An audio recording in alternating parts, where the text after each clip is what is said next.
Hey, everybody. My name is Duchess, and this is where we talk about true crime and missing cases. I hope everybody's had a wonderful weekend. It's so good to see everybody here. We're going to talk about some missing flyers that I've made, and there are lots of people missing in Tennessee and North Carolina, as well as South Carolina, because of the devastation brought on by Hurricane Helene. And I want to share some of those websites with you. On Facebook, there are people that have put together some amazing groups, and people like Arctic Fox and myself, the Broken Link Foundation, the Missing Truth, Trevor Lee. Lots of people have come together to make missing flyers, to share out these people's faces in order to hopefully reconnect them with their families. As many of you know, Florida was hit with Hurricane Helene sometime around Thursday, which came on up Friday and Saturday into South Carolina, mainly the western part. I wasn't really affected here much in Myrtle Beach, South Carolina, where we normally get hit pretty hard, but this time we just had some wind. And I wanted to thank everybody for sending me messages and asking if we were okay. We didn't have hardly any flooding, but we did have a little bit of wind damage, but nothing even close to comparison as to what we're seeing in Western North Carolina and East Tennessee. The devastation is horrific. The more videos and things that I see coming out on TikTok, it's terrible. My heart really goes out to anyone who has been affected by this catastrophic storm. So we want to, make sure that we also showcase those Facebook groups. And if you are on Facebook and you're able to go over and see any of these missing people, if you're in the area, if you need a missing flyer made because you can't connect with your loved one and you haven't heard from them, please reach out to me or Arctic Fox True Crime. I'm sure there are other creators like Mind of Monsters. There's a lot of creators that are on Facebook that are willing to help, and they know how to reach me. My email is duchessforthemissing@gmail.com. You can also reach me there. I'm happy to make a flyer. It's no charge. I will share the information as much as possible. And you guys can actually find a few of those flyers thanks to Trevor Lee sharing those. I went over and shared them on my community wall. So I just wanted to give Trevor a shout out. He's actually doing a lot of volunteer things out there in Tennessee where, his community is affected. And, it really takes a group of people working together. That's what community is about. It's not about spreading misinformation or lies or attacking families in their worst moments. It's about coming together and working together for the greater good.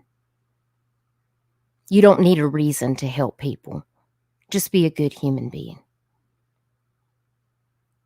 So I want to thank you guys for just joining me today so we can talk about some of these things. So I just want to go over to the chat and say hey to my people. So Chopper, it's really good to see you. Thanks for being here. Hey, Steph. Hope you're good, Chris. Always good to see you. Chris sends me a lot of cases, a lot of cold cases and things like that. So I just want to say thank you, Chris, for being here. Mystery, always good to see you. Hey, T. Marie.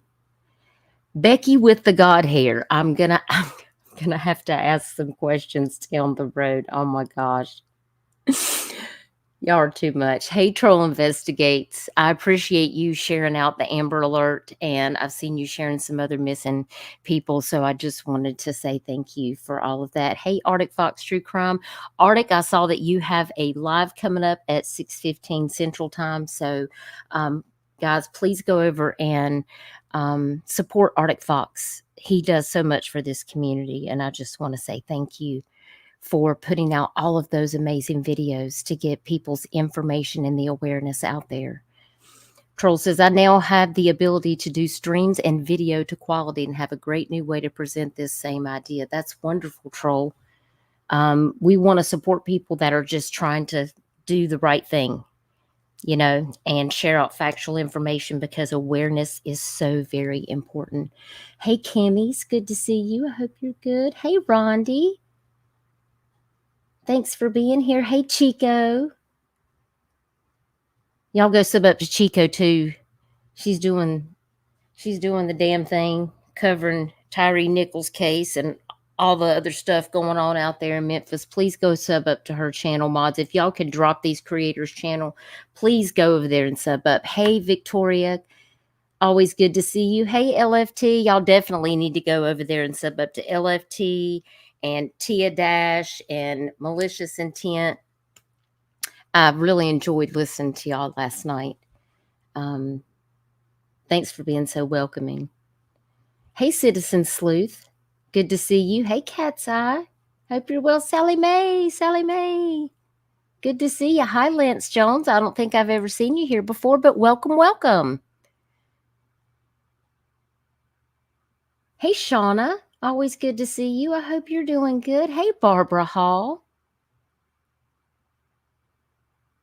Callie Cat. Thanks for being here. Hey, Chatty. Hey, Mind of Monsters. I'm so glad that you're here. I think I just shouted you out earlier. I didn't even know you were in here. So it's always good to see you. Hey, Malia. How are you? Hey, Juno. Hey, Dragon. I hope you're good, sis. Always good to see you. Forever Army, thank you for being here. How are you? Hey, Okie Crime News. Hope you're doing well. Y'all been having some crazy storms out in Oklahoma too, for real, for real. Always watch Reed Timmer chasing out there. Hey, Amethyst Moon. Thank you for being here. If you guys are not subbed up to Amethyst Moon, you definitely need to go check out her channel, Hoodie and a Crowbar. She has an amazing channel where she talks about her own story. And if you guys don't know about that, Nonsense has shared a little bit about her on her platform. Please go sub up to her channel. She has really been through some major life experiences, and I think a lot of people can learn so much from Amethyst. She's an amazing person. So thank you for being here, Amethyst. Hey, Steven's Adventures. Always good to see you. There's Nonsense. If you're not subbed up to Nonsense, then if you need to know about the nonsense that's going on in the community, this is the channel that you need to be subbed up to, because she will walk it back for you with no holds barred.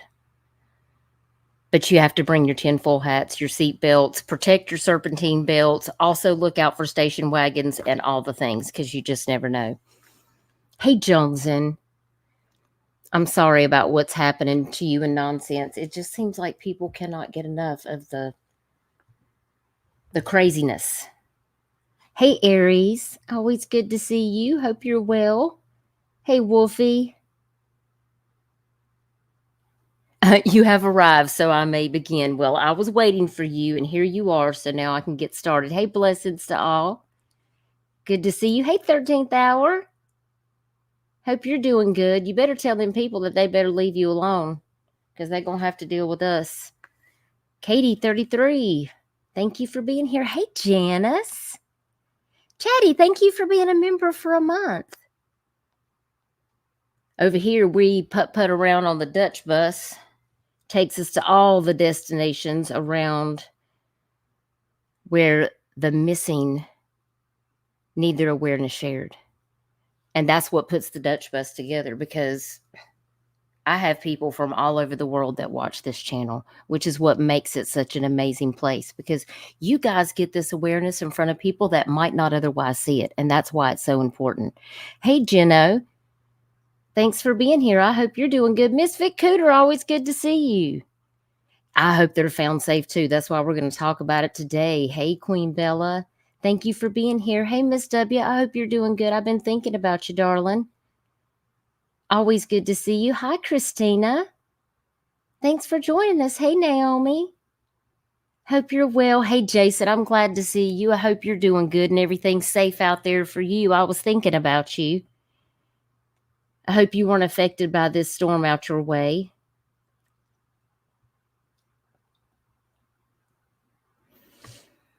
Okay, let's see. Okay, good. Good to know. Hey, Glitter.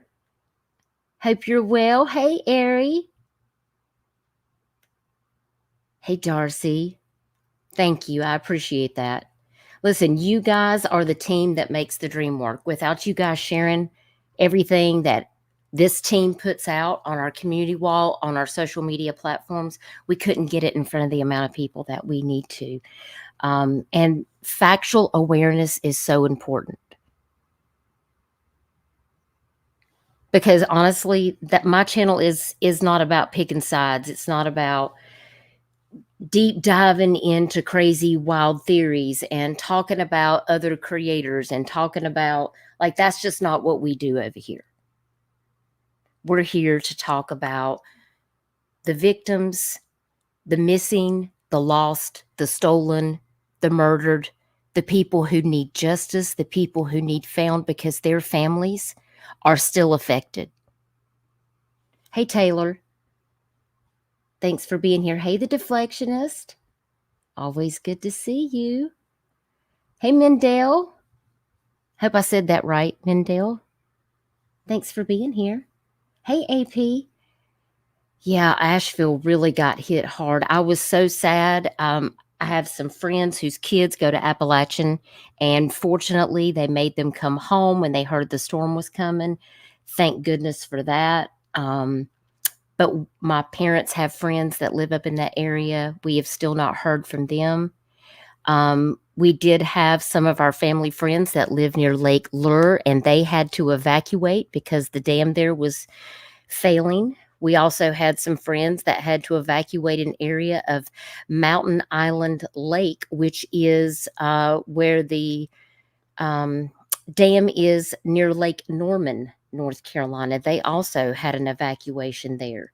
I mean, this is serious, guys. I mean, if you haven't seen videos, it is very devastating. Hey, Forgotten Whispers, thank you for being here. I'll try not to yell and fuss too much. I don't want to blow y'all out on your earbuds. Hey, Avi. Thank you for being here. Hey, Marcy. I hope you're doing good. Wait a minute. Share your picture. My gosh. Wait a minute. I can't even see what that is. Am I that blind that I can't see? And I even have my reading glasses on. But it kind of looks like a pigeon wearing headphones with a clock on the front of it. Am I close? 13th. Oh my gosh. Hey, Donna. Good to see you. Hey, Limey. Haven't seen you around in a little bit. I hope you've been good. Okay, so let's get started. I want to take you guys over to a couple of very important Facebook pages that are helping to get information out about these missing people from the catastrophic storm Helene that has caused irreparable damage. It's going to take a really long time. I don't even know that some of these cities like Chimney Rock, you know, my home state is North Carolina, and we were there not too long ago. And that whole place is wiped out. I mean, all of the buildings, there's a little area that you can ride up through. I mean, those little towns have been there since I was a little girl in the 70s. I can remember that. And y'all, there is nothing there. There is nothing. It's just insane. Hey, Earth. She says, love you, Dutchie, with the rocket to the moon. Love you too, Earth. Thank you so much for being here. Hey, Chris. Good to see you. I hope you're doing good. So let me get over here. I want to share my screen. I'm on dark mode too, nonsense. I just want to say that this is my first time going live with the dark mode. And I mean, I kind of like it. I mean, it's okay. I use dark mode on my phone a lot, so I'm kind of used to it.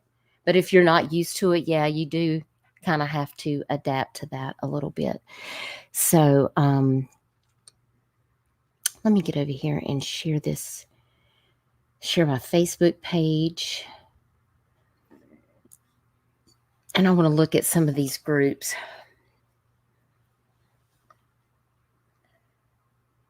Let me see what we got over here. Oh, and what pulled up was actually on my page, Brittany Dancho. This is who, Mal, if you're in here, Mal was talking about last night, was asking me to share a flyer that I've shared so many flyers, sometimes I can't remember. This was the flyer that Mal was talking about, was Brittany Dancho out of Salisbury, Maryland. And she was actually located safe. So I wanted to make sure that she saw that. Me too, Mind of Monsters. I do love dark mode because my eyes, I mean, looking at the phone and working, plus on my computer with work, I have too much screen time. Dark mode really saves me. Yes, Chris, 23 people lost their life just in South Carolina from this storm. The western portion, the Midlands up to the mountains of South Carolina, were affected terribly. So,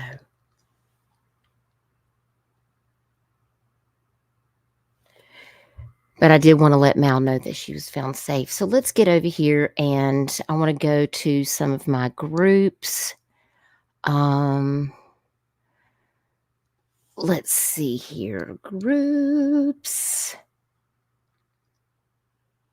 Let's see who I've got here. They should be on here. Let's go missing.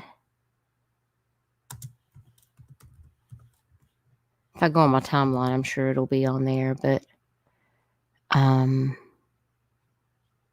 may be how I have to look it up. Let me just go to my regular page because I'll be able to pull it up from here. Oh, Lord.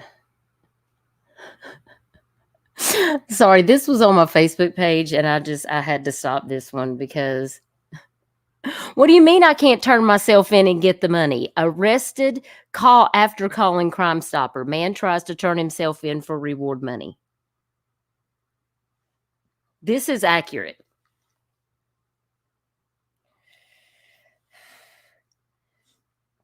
Wait a minute. 13th. Yeah. You need me on your messenger? Send me a friend request.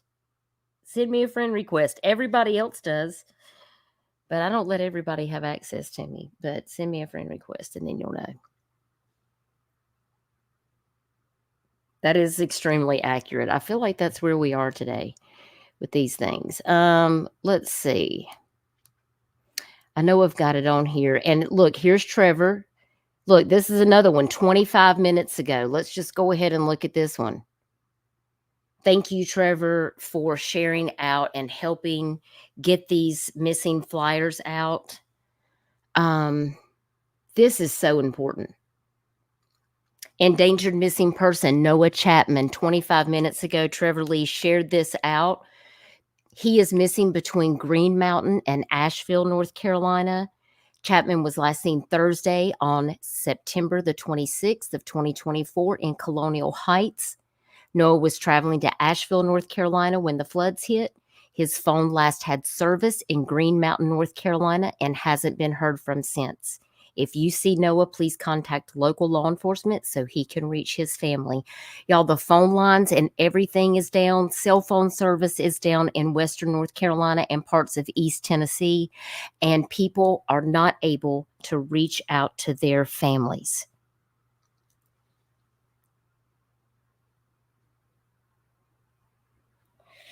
So I'm going to make sure that I share this out. Thank you, Trevor, for sharing this information. And this is one of the sites right here that I wanted to tell you guys about if you were on Facebook. This is a safety check-in group, Hurricane Helene Safety Check-in. Right here, there is 455.3 thousand members of this group.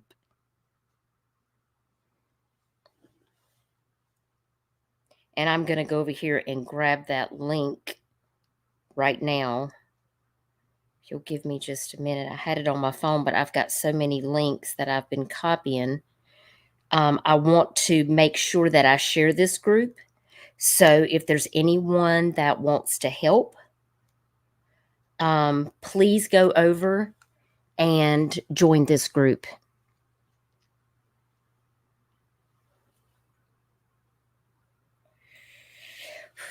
Yes, Chatty, I did see that there is a storm tracker, Brandon Kopic, and there's actually there's a guy who actually runs a grocery store chain, and he has like an entire airport up there in the mountains, and he was opening his airport and telling them that if you have helicopters, if the Red Cross or anybody needs to come in order to, so people could get flights to get out of there, that they could use his airport.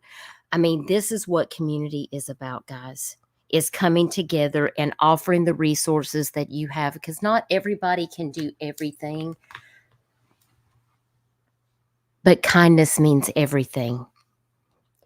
Maybe some people can't donate money. I recommend, if you want to donate money, the Samaritan's Purse is located right there in Asheville, Boone area. You can also donate to the Red Cross. Please go check in these groups, because the people that are locals to that area can tell you where they need water. There are people that don't even have clean water. Their water resources are running out. They don't have power. They don't have food. They don't have water. They need all the help that they can get. This is critical, guys. There are people that are on the top of their house waiting to be rescued. And a lot of people have been rescued, but there's still a lot more out there that have not been heard from or seen. Chatty, you're so lucky. Do you know where I'm talking about, the dam on Lake Lure? I know my mom's friends had to evacuate. I mean, not Lake Lure, but I think it's called Mountain Island. That's what my mom was telling me. I think it's called Mountain Island Lake. It's right near Lake Norman. I think they rescued 15 people, but there was dozens of people without homes. They had to evacuate. That is right there along the Catawba River. That's kind of like in Northwest Charlotte and Mount Holly area. It was fully submerged. And that's because the lake it kept rising and rising to 107 feet, y'all, as the floodwaters made their way down the Catawba River. So, and a lot of those homes are built just like mine. My house is built on stilts, and they're about 12 feet high. That's exactly what's code here, 12 feet. But it actually, had risen to the top of a 12-foot rise. So a lot of people's houses went under. And that's a scary thought.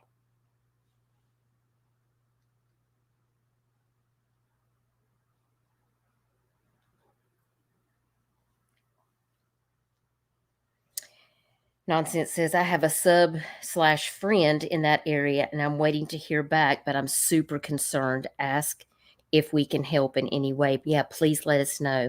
I wanted to let you guys know my admin, moderator, and best friend, Michelle Macklin, she is in Tennessee. Many people know that. And she was without power, but she finally did get power late last night. And she is safe. And I just wanted to let everyone know, because I had a lot of people that was asking. And so I just wanted to let everyone know, because we have a lot of subscribers, a lot of people that live in these areas that are affected. So if you have someone that you are looking for and that's missing, and there's anything that we can do to help, please let us know. Please let me know, and I'll be happy to share out anything. So please keep Michelle and her family and all of the subscribers that come to this channel, that support this team and support what we're doing here, because there's a lot of people that I haven't seen that I'm concerned about, and we are thinking about them.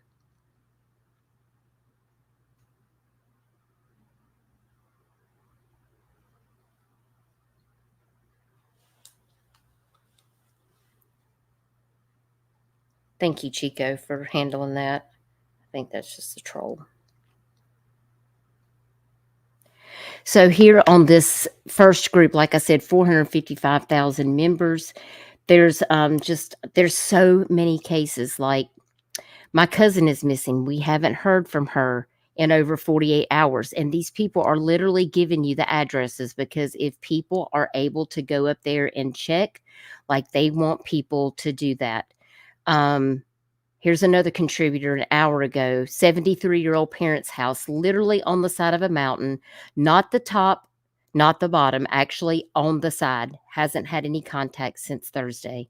Black Mountain. If anyone has seen them, please reach out. And the list goes on and on. Looking for my aunt and uncle, Mark and Dee Curran. They live at 14 Apple Tree Way in Asheville, North Carolina. Putting out a welfare checkup request on my godmother, Patricia Wald, goes by Pat Wald, Spooky Branch Road in northern Asheville. Oh, look at her puppy. Looks like my baby. And here's where they're talking about the Starlink stations are set up. There's disaster relief stations set up. They have medical tents. This is critical, because they have so many people that they need to reach. And I just want to thank the state of New York and other states that are actually coming in. We have NYPD that's on the ground in Western North Carolina. We have the firefighters from New York that are out there rescuing people. This is so important. And I just want to give a big shout out to all of the search and rescue people, law enforcement, people that are actually boots on the ground out there working to get people water and food. Here is James McCann. This is the guy that I was telling you about, that is in the founder and CEO of Food Retail Ventures. He has access to a 3,000-foot private airport, and they've made it available for the Guard to use for disaster relief.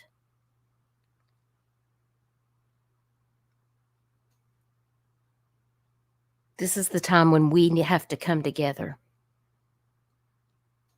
This is the time when we have to come together. I never want to see anything bad happen to people like this, because this is my home state. These are my people. My own state here in South Carolina has been affected.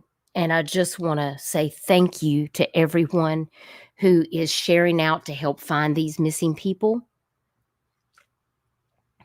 This gentleman, he was found safe, thank goodness. Oh, look at that precious little puppy. So many people. 9 minutes ago, Asheville, North Carolina cell service resource update. In light of minimal ability for cellular service, the city of Asheville is partnering with Verizon to deliver a temporary cellular satellite trailer to the Family Justice Center at 35 Woodfin Place. This tower will offer an opportunity for limited cellular reception within several city blocks of where it's parked, and the tower will be operational late Sunday afternoon, September the 29th. And I'm hoping that this will open up an opportunity for some people that have not been able to reach out to their family members.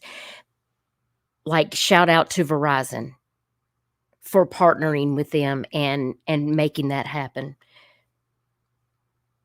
That's right, T. Marie. It could be any of us.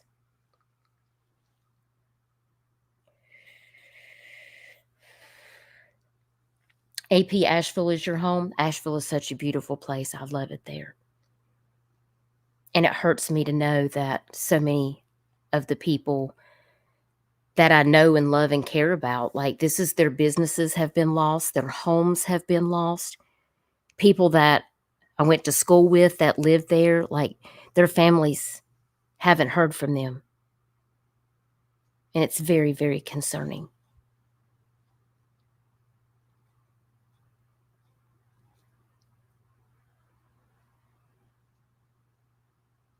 Kansas City National Guard, that's great.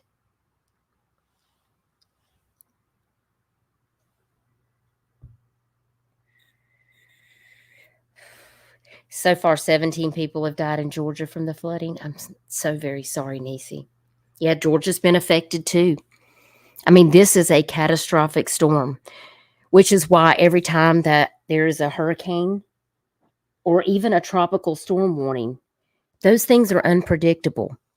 You just don't know what's going to happen. And to think that it can miss me, that it can miss all of the East Coast that's normally affected, and then actually wreak havoc on the mountains and these states that are so far away from the places where hurricanes normally do the damage. It's just incredible. Like, they probably weren't even close to prepared for anything like this. You know. Yes, if you believe, send prayers, send positive vibes, send your positive thoughts, and if you're not a praying or a positive vibe person, get out there and share some of these missing people. We do what we can. We do what we can. So I'm just encouraging you people. There are so many missing people. Dan and Nancy Hahn. I mean, this would take me hours to go down.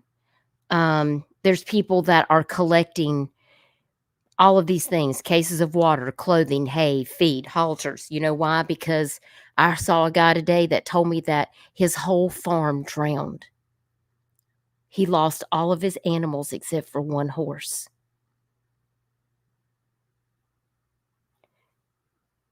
So even lists like this are so important.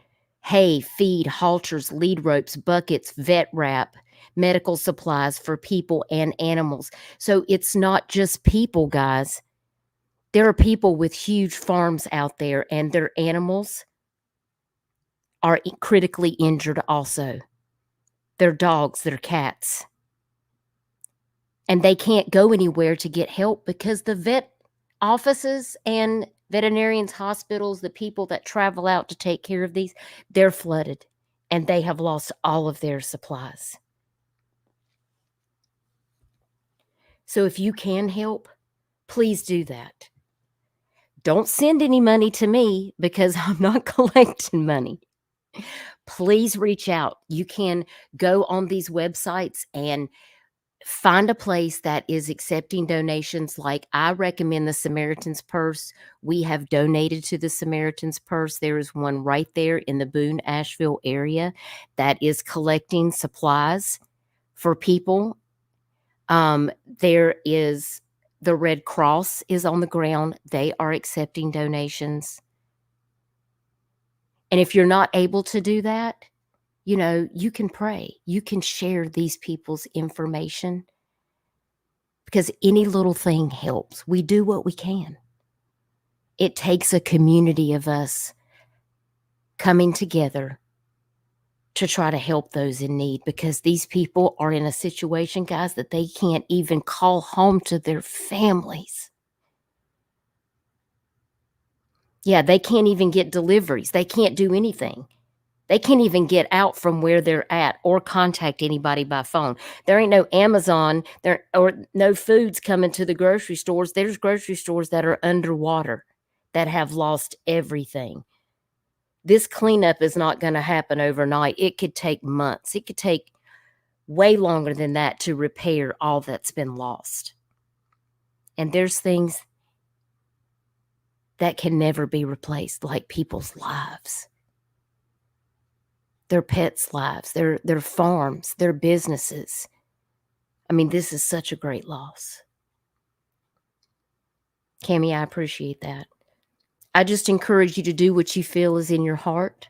And if you're not able to contribute and do anything, if you see some of these people that Trevor Lee or if Arctic shares them, Mind of Monsters, if you have people, because there's probably people affected in Florida, share those out. And if you see those on our community wall, Facebook, on X, TikTok, just pay it forward by sharing those out to help somebody. Because that actually means just as much. That's right. The water there, Nisi, is contaminated. And I know firsthand when we flood here, our sewer system overflows. And you know what happens? There's sewage in everything.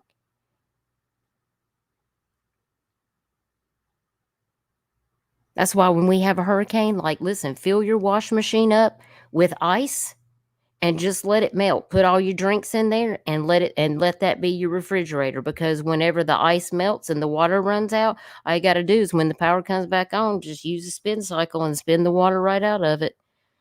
Follow me for more tips about how to survive in a hurricane, because I've had to do it since 1998. This isn't my first rodeo, but some of these people, they're not prepared for that kind of thing. Like, there's people that are stranded and they don't even own a generator.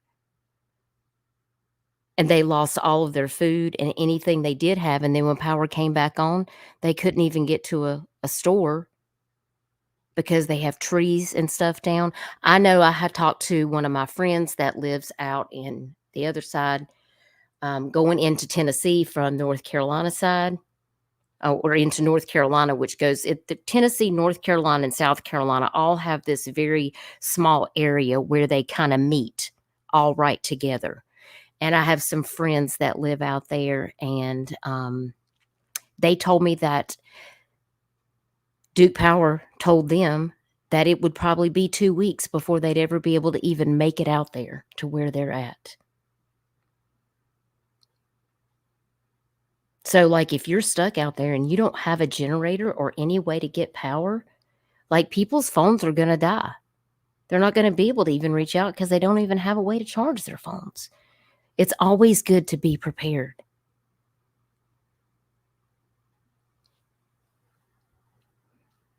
So I just encourage anybody that wants to help, like, please go over and follow this Facebook group, Hurricane Helene Safety Check. That is a very, very important one. And there's another group, I do believe. I'm going to try to see if I can find that one out. I'll drop you the link to that one too. Here we go. Let me share my screen again.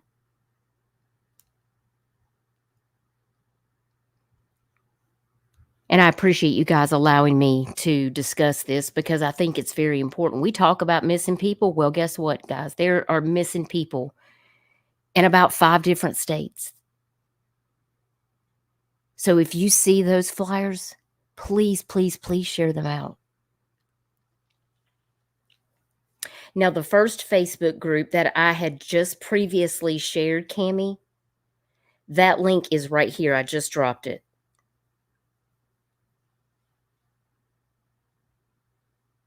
And the Facebook group that I'm sharing now, which is Missing People in East Tennessee and Western North Carolina due to flooding, this group has 26,000 members. I'm going to grab that link and share it with you guys.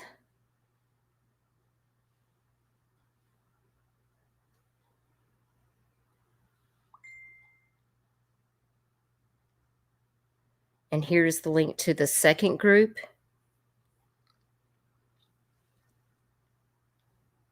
Ms. W, know that you are in our thoughts and prayers. If there's anything that we can do, please let us know.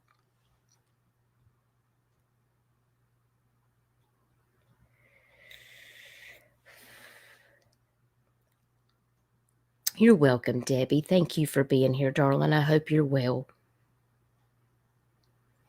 Buckeye, you lost your home from Hurricane Charlie. I'm so very sorry. We've had a lot of damage. One year we lost $20,000 worth of stuff. And FEMA, listen, it's very expensive to have flood insurance, but I promise you, unless your house is destroyed, they don't pay nothing. I got $1,500 off of $20,000 of stuff that I lost. And we just had to bite the bullet. Thank you, Chris, for sending me that. I'll go over here and check it right now. Let me pop over here and see if I can get that.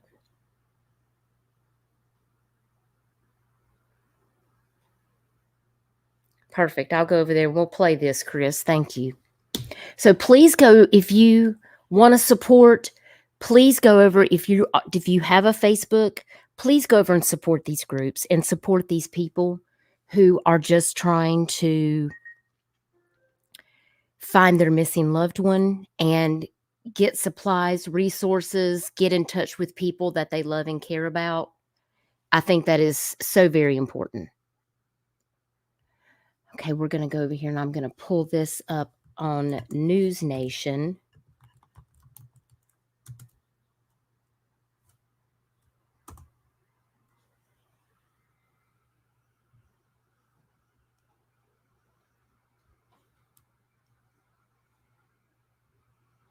Okay, let's see.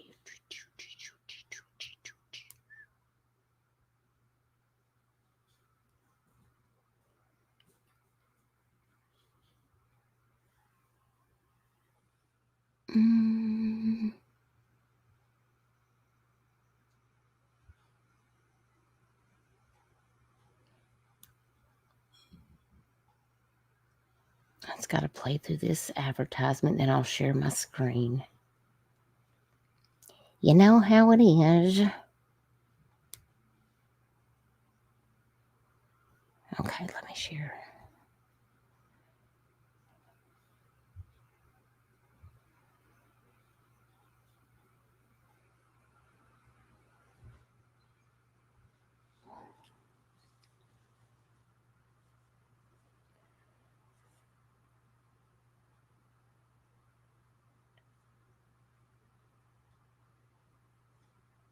Okay, let's see. I'm gonna. This is fair use, News Nation, because it is for awareness. Shauna, thank you for joining the analyzer. Welcome, welcome to the Dutch Bus. We appreciate you supporting, sharing the awareness to get this information out there.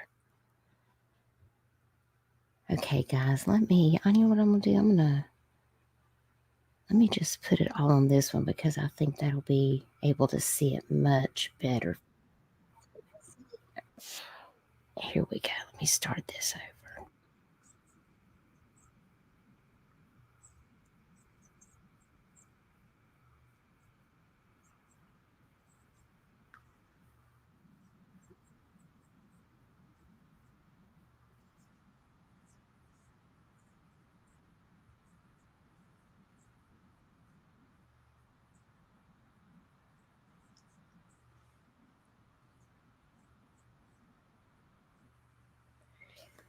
Up.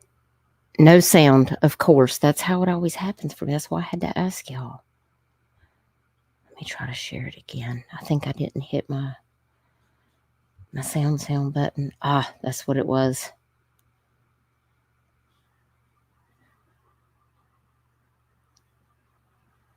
Thank you. Sometimes, we go to the moon when I start mashing buttons, y'all. Y'all know how it be. We just take off on the rocket ship. Okay. Can y'all see that okay? I'm trying to focus in on this so y'all can get a better view of it. StreamYard is acting wild lately for sure. Chico, thank you for being a member for 2 months on the Dutch bus. We appreciate you being here. And thank you. I want to give a shout out to all of my moderators for being here. They always do such a fantastic job. So thank you guys so much for being here today. Okay, here we go. Let's get into it. Communities all around the Southeast still reeling since the hurricane turned cyclone Helene stormed across multiple states, homes torn apart. I want to get the captions on here. Hang on. All right. Widespread power outages. We know at least 65 people have been killed. News Nation's Mills Hayes live in Asheville, North Carolina. Mills, we know that it's not the flooding that's as much of a concern now as the damaged roads from all of that water. Talk about that. And in crippling phone service, no power to a lot of those folks. Are you seeing any of that damage? Oh, absolutely, Adrian. I mean, for 3 hours, we were just trying to find cell service. So that just goes to show you how isolated this area is because of the storm. We were downtown Asheville, which is about 10 miles up the road over here. And once you go downtown, there are dozens of people just walking around the city with their phones trying to find signal because there just isn't any signal at all. And you guys can see some of the damage right here to my right. I mean, look at that tree right there, completely just toppled over. This is the scene that we've seen pretty much all throughout the city, that power line torn down as well. And this is why it's so hard to get cell signal right now, because there's so many power lines that are down. But I want to show you guys some video from earlier that we shot in Asheville that really shows the damage done to the bridges, to the roads. And we talked to people who live in that area right on the river there in Asheville, and they tell us that the water actually has gone down about 10 feet. And so the fact that we can now see that bridge means that the water has receded a little bit. You know, that's a good point, Nonsense. She says it's getting cool at night in Asheville too, so I'm sure without heat, so many are cold, so much destruction. Well, I mean, if you're wet, look at all this water. You don't have a change of clothes. If your house is underwater,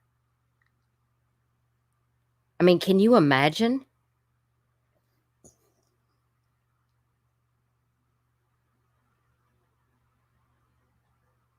This is horrible. But it's still much higher than it should be. And actually, there is some video that shows a mobile home crashed into a bridge there. There are multiple bridges that are down in the city of Asheville. And people tell us that it really feels almost apocalyptic out there because they can't find food, they can't find water, and there also is an hour-long wait to get to the ATM. A lot of these people need to get cash because since there is no power, that means that if there is even a business or restaurant that is open, most of them are only taking cash right now. And so I've had people reach out to me on Facebook asking me if I'm still in the area, if I've been able to get in contact with the county, because a lot of people from all across the country have loved ones that are here in Asheville that they cannot communicate with right now because the cell service is so bad. And it was such a tragic moment when that storm really came through. There were scenes that you really don't ever see except in a movie. We spoke with one man who saw it all go down earlier in the week. Right. I've seen houses float down the river. I've seen camper trailers float down the river. I've seen an automobile float down the river. I don't know how it's floating, but it was. So here in Asheville, it really feels like time has almost stopped. While if you go about an hour outside of the city, you're back in civilization. And that's kind of what we've seen all across the states we've traveled to, from Florida, Georgia, South Carolina, and now here in North Carolina. Adrian? All right, Mills, thank you, and stay safe out there. What will you do when the...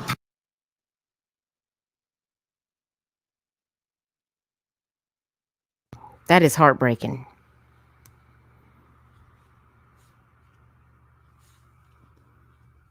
That is just heartbreaking. I mean,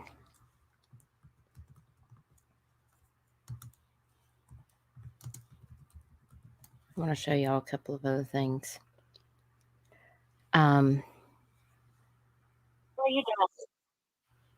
Let's see here.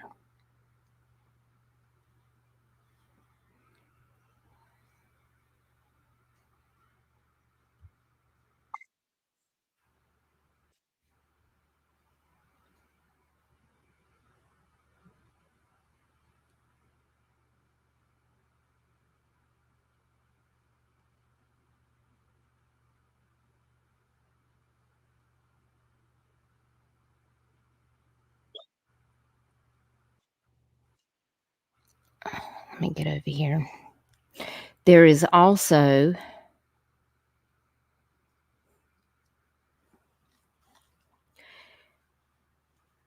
these patients had to be rescued from this hospital right here. I saw this on Fox. I think they're live right now with that. Let's see here. Yeah, there we go. We had 11 patients initially that were inside that facility that needed to be evacuated. So we were in the process of getting our local EMS there to transport patients out to one of our other facilities. During that process, we were able to get 2 of the 11 patients out that could ambulate pretty easily. But as we were loading other patients into ambulances that needed to be moved, the water just started rising very, very fast. And we think that. Do y'all see that? Evacuating a hospital is no easy task, y'all.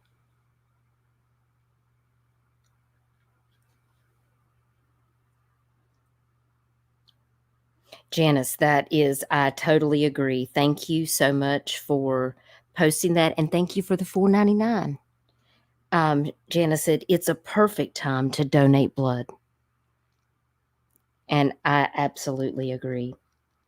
There was 54 total in that hospital. Shout out to the people that did the rescue operation to help get those patients out, and to the healthcare workers in the hospital. You're right, Chico. Those healthcare workers put their lives on the line for those patients. Yeah, Erwin, Tennessee, they were hit hard. And some of the people that I've shared, they're missing in Erwin, Tennessee. Yep. Yeah, if the hospital has water up to the rooftop, that's a problematic situation, y'all. Our understanding is that maybe a dam had been breached or had broken upstream. So we received a lot of water very quickly. Within probably 15 to 20 minutes, the hospital was pretty much surrounded by water. So at that point, we were working with Tennessee Emergency Management to help us with rescue using either vehicles or boats. The water rose so quickly that we could not get vehicles in there. Boats attempted to get in, but as they got in, they were not able to leave because of the amount of debris and just the rapid movement of the water. So eventually, the water just kept.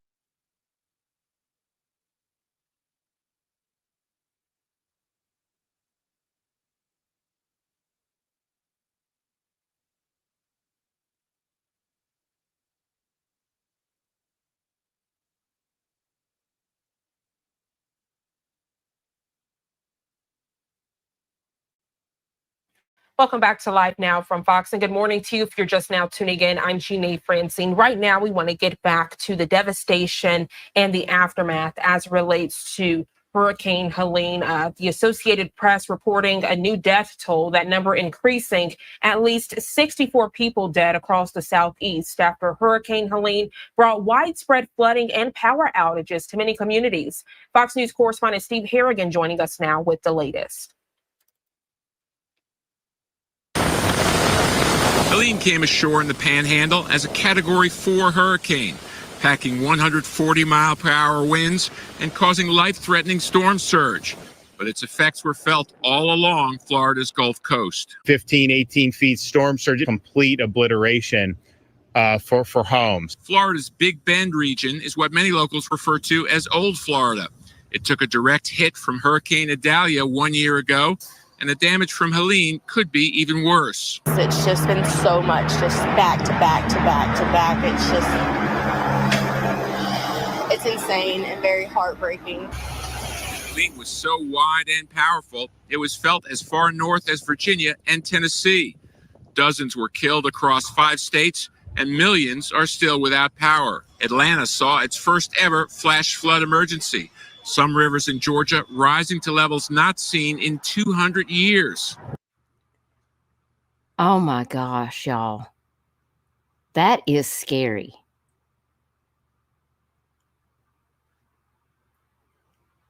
We had the 1,000-year flood here about 20 years ago, and then we surpassed that after Hurricane Matthew. It actually, my neighbor has a line in his asphalt how high the water got in the 1,000-year flood. That was about 20 years ago. Here in South Carolina in Myrtle Beach. And we surpassed that about 7 years ago.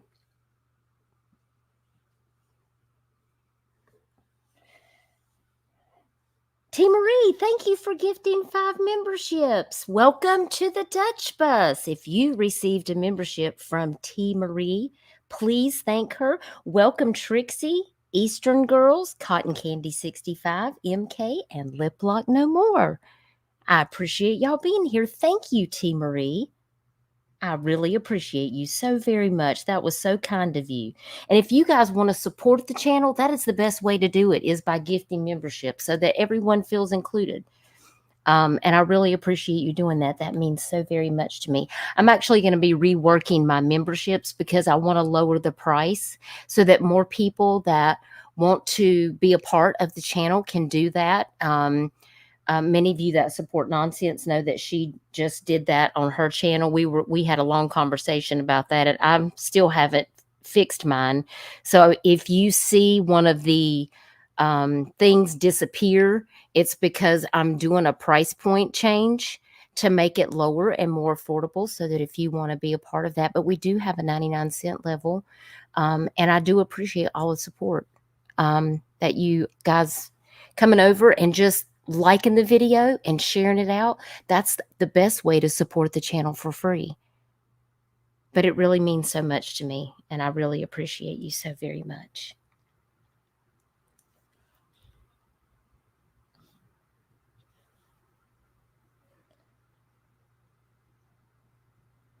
Nisi B says, we need to get serious about the climate crisis. It is the greatest threat to our country right now. You know, Nisi B, when people talk about that, I think the part that they don't really discuss, this is just in my opinion, and that's because I follow the space weather. I'm a space geek, and I watch all things that's going on with NASA and Starlink and the sun and the solar flares. And if you guys are watching any of that stuff, which I have been for like the last 4 years, we are getting more and more solar flares, more and more asteroids. Right now we have a second moon that is going to be present till the middle of November. But it's actually not a second moon. It's just a piece of rock in the sky. It's not like it glows or anything, but that's an actual asteroid that has been sucked into the Earth's atmosphere, and it's actually going to be going around the Earth along with the moon until about the 25th of November, and then Earth will end up kicking it back out into orbit. Yeah. So I really feel like the solar flares have a huge impact on our climate crisis that we're having. But that's not something that they tell you. They focus on, you know, oil and fracking and cars and things like that. And I do believe that those things can certainly impact what we're living in. But these solar flares that are coming off of the sun, they actually hit Earth, some front facing. And it actually destroys our ozone layer that protects our atmosphere, that protects the Earth. And that is very dangerous because there's high amounts of radiation that are being blown onto Earth every time we have a solar flare. and it causes radio outages. It causes Wi-Fi outages. If it will affect something like that, what are the chances that it can affect us physically, mentally, but nobody talks about that. I have a lot of questions about how these types of things that aren't really being discussed by the media and by the government are actually affecting us. Because what we've actually noticed, and I say we as in like NASA, the people that are studying these solar flares, space weather, is that it influences the trajectory of catastrophic storms and earthquakes. There has been a huge uptick in just the last 3 years in the earthquakes that we are seeing. I don't know if I have any people who follow that, but I follow that as well, because all of these things, it's not just affecting like the United States or a certain part of the world. It affects us worldwide. This is a worldwide crisis. We aren't the only places that are seeing these catastrophic storms, the increase in the hurricanes, a rising in the flood, the sea waters that are rising. This is a worldwide situation, and I think there's a lot of components that go into what that is causing this to become a serious crisis that's getting out of control. Well, MK, I mean, he says this will maybe get me canceled, but they spray a ton of chemicals in our sky. And listen, a lot of people think, oh, that's a conspiracy theory. That's this, it's that. You can choose to believe what you want to. You can live in the dark if you want to. But I do believe there are things going on that people like the government or people like these, big social media platforms or things that they don't want you to talk about. So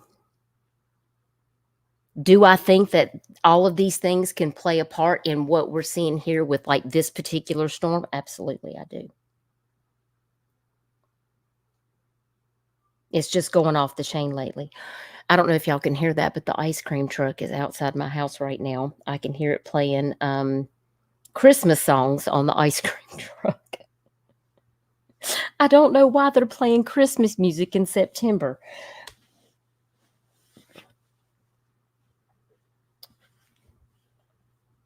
Right, Debbie. A lot of people used to think earthquakes were something that just happens out west, like in California. I have family that live in California that have been devastated near San Francisco and Sacramento because of the earthquakes.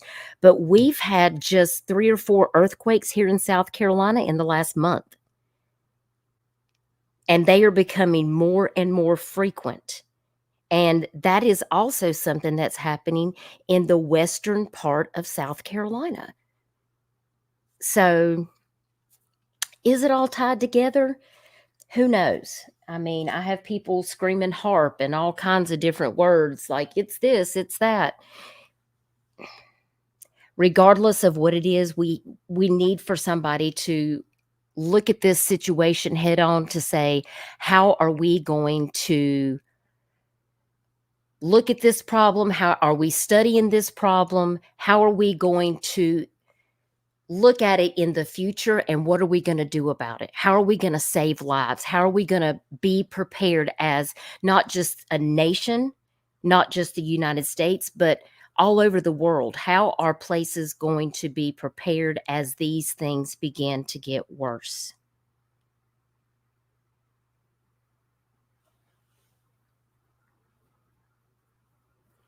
Yeah, Chico. I mean,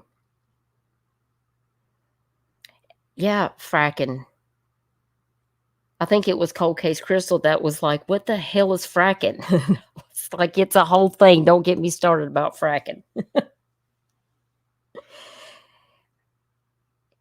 A lot of people just, listen, I encourage people, do the research. Go out there, research it yourself, look at articles, look at resources that have good information, and just read up about it. because the best person to make that judgment is you. But don't just make an assumption based off of what one person says. Like, go out there and actually look into it, because you might actually be shocked. You know? There is another video that I want to show you guys too, and I'm going to see if I can pull it up on here. Hang on one second. Let me see if I can get back up here.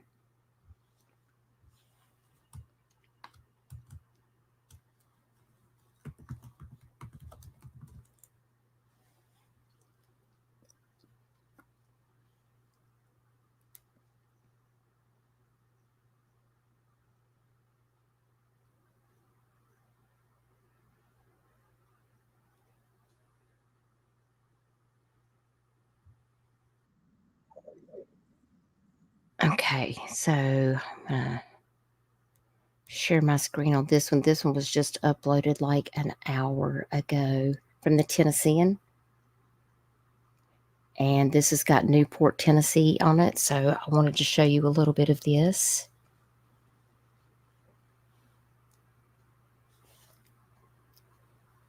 Thunder snow is very cool nonsense. I've only seen that a couple of times. But where I live now, we don't get snow, so I don't get to see that.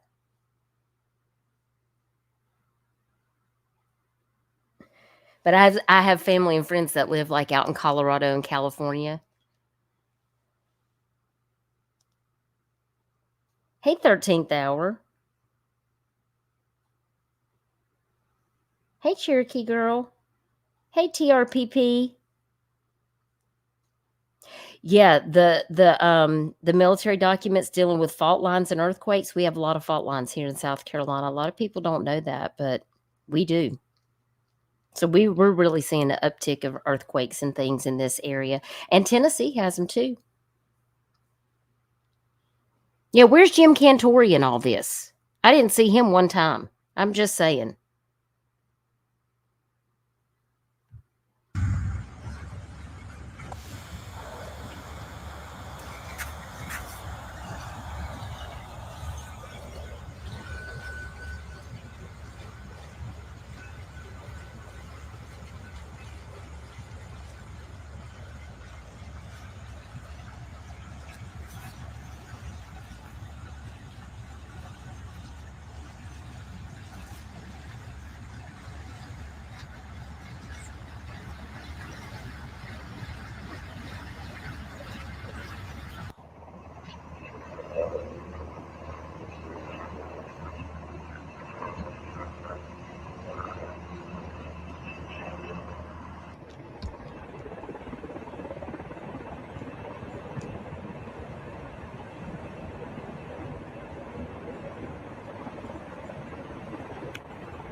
To the high school stadium and play.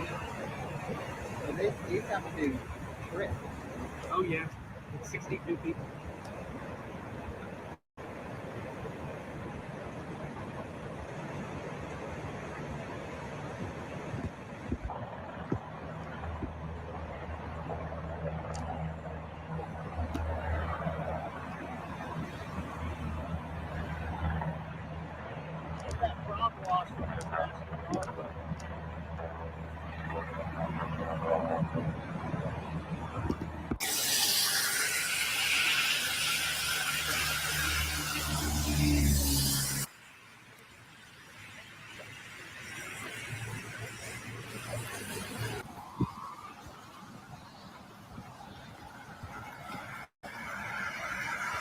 There was another part in here I wanted to get to. Let's see. Oh, here we go.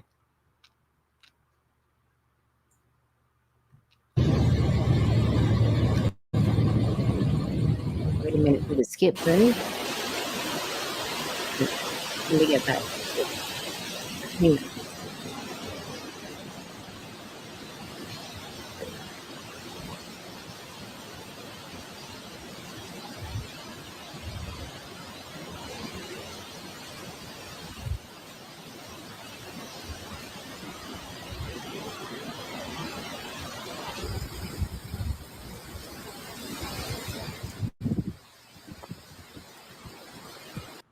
Now, I've had my yard to look like that. Anybody who's followed my channel in a hurricane has seen water up to my mid-thigh on my property in my entire neighborhood. My whole entire neighborhood will go thigh deep in water. In just a tropical storm sometimes. It all depends on how much water is behind it. It doesn't take a Category 3 or 4 hurricane to do serious damage when it comes to rain.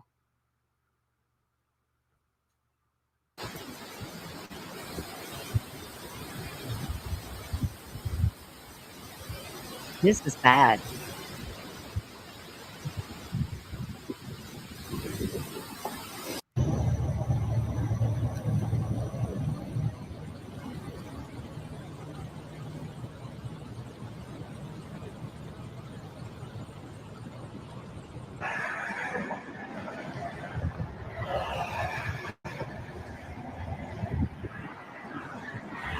Did y'all see that propane tank floating away? Oh my word. And all credit goes to the Tennessean. This is their compilation video of different footage that they have been sent. Oh my gosh.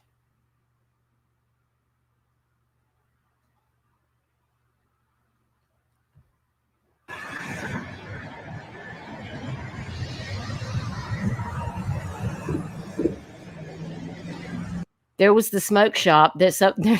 Somebody needs to get in there immediately.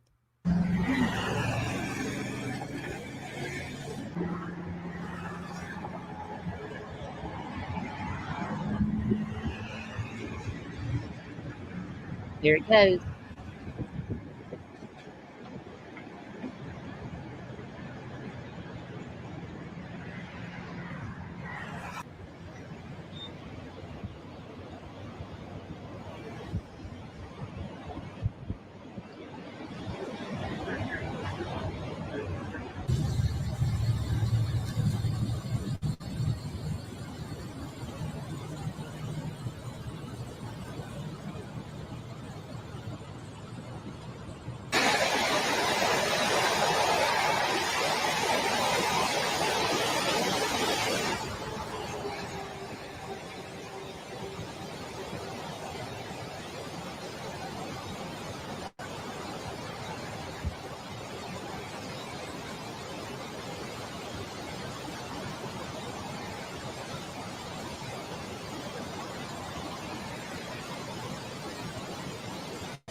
And that is how the road goes out.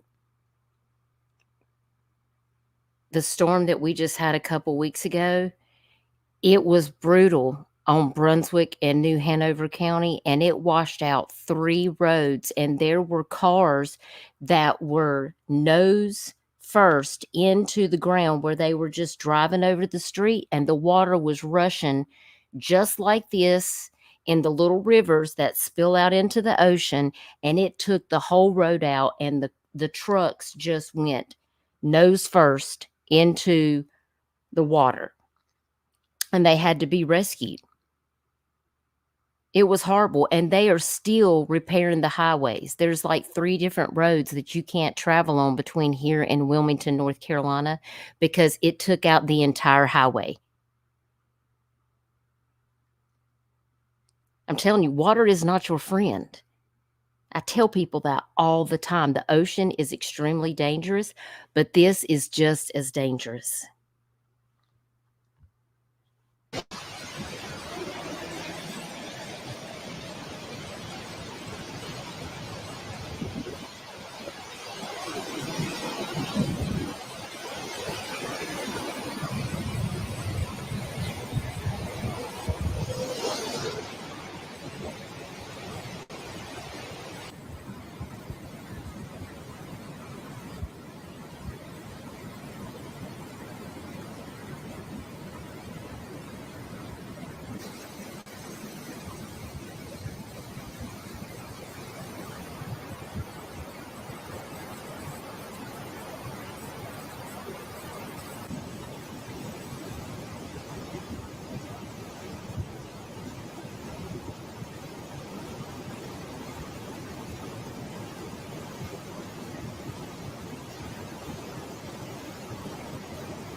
My gosh.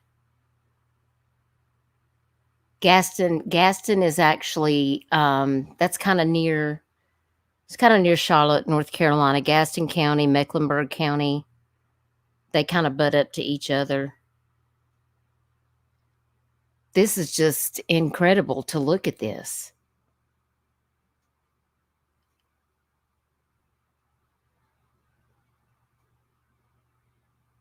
I mean, entire towns are submerged underwater. You would call that chocolate milk? Yeah. I wouldn't want to be in that water. It is so sad. It really is.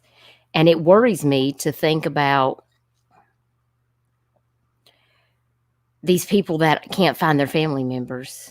Yadkin County, that's not far from my family. Because the Yadkin River runs right there. That's probably what this is right here.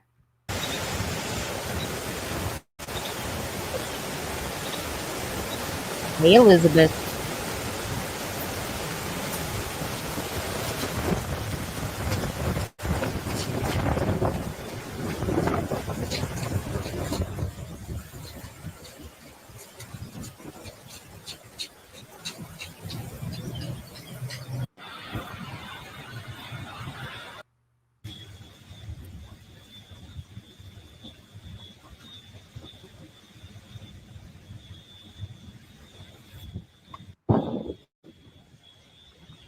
All right, here's some more footage of Ashley. Oh my God. Wow.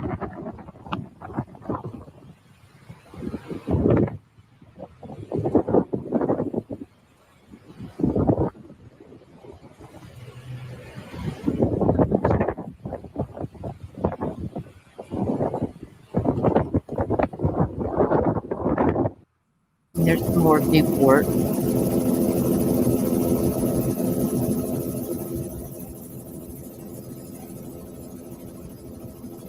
Unbelievable.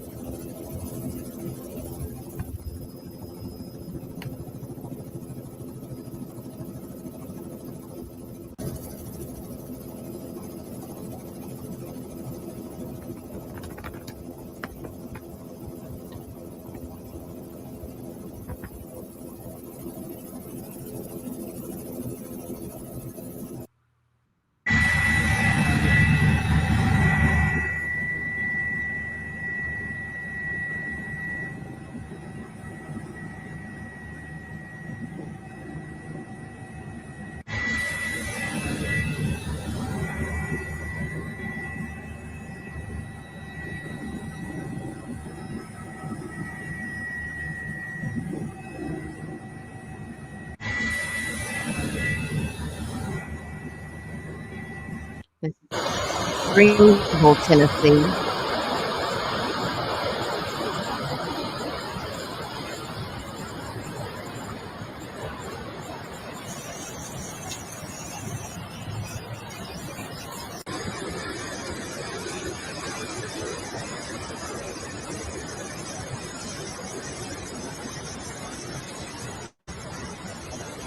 Golly, more of Gaston County. Look at that. Drone footage. No actual sound.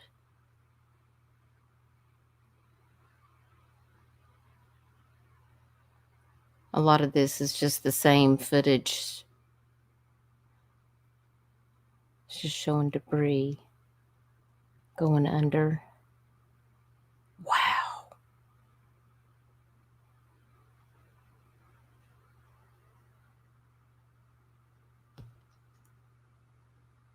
Yes, there was amethyst in Newport. And there was one at Lake Lure and one near Lake Norman. Those were the three that I was made aware of. Some of this footage doesn't really have much of anything else. So I just wanted to kind of give you guys like just a gist of, you know, what's really going on out there, because I feel like it's really just important to focus on that. And I want to drop those links one more time for both the Facebook groups. If you're interested in going over there, if you want to share some of those cases of people that are looking for their loved ones, please go over there and follow the Facebook pages. And I'll share the screen one more time for those. We can go over to, let's see here.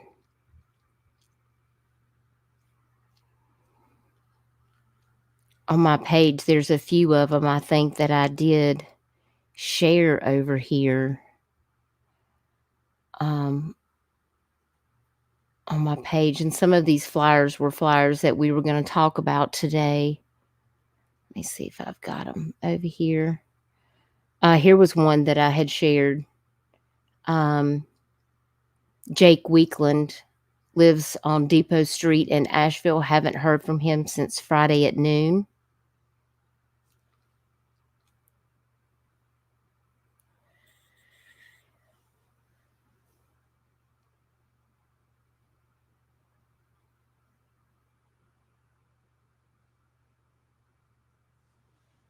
Olivia, we will certainly keep praying. Hang in there.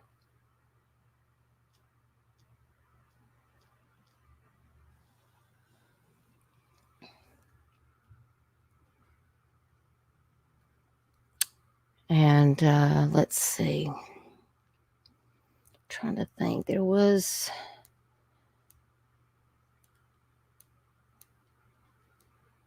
Oh, good. He was found safe. Here was another one. Oh, maybe they were found because that didn't go anywhere. Oh, Tanya and Sharon were found safe right here. This was one that I had shared earlier, 4 hours ago, but they have been located. Big shout out to Voices of the Missing and Unidentified in America for sharing that. It's a good thing when you see people that are coming through. And I did share this too.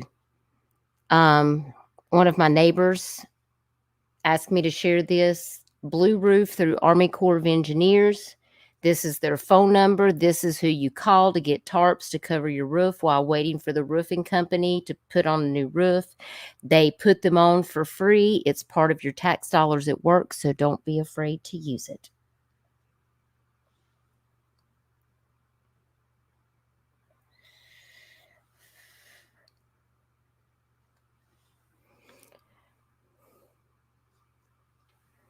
I don't know if they still have the Blue Roof mission going on, but, it's something worth checking into.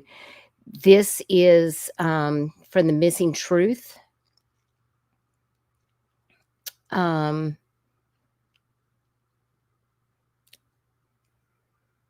Looks like some of the people that I've shared has been located safe, so that's wonderful. This was 12 hours ago. April Lee is worried about her son, Thomas Lee, and his children. They live in Clyde, North Carolina, and his mother has not been in contact with any of them since the hurricane. If you have seen them or know where they are, please message the Missing Truth, or you can actually message the mother, April Lee, which is here in this bottom picture. And of course, these are his children, and we pray that they are also found safe. Aussie Trisha, thank you so much for the $14.99.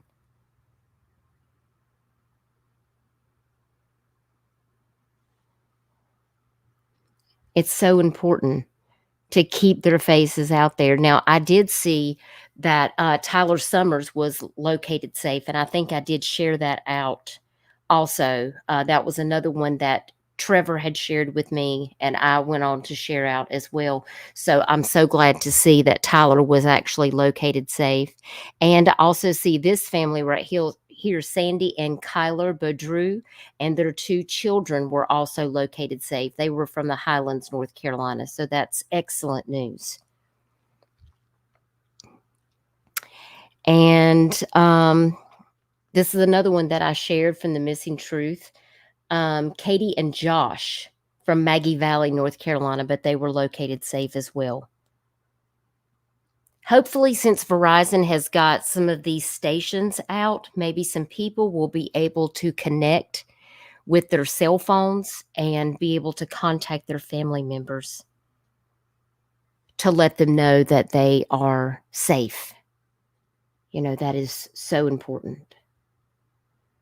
And this was another one that I had shared.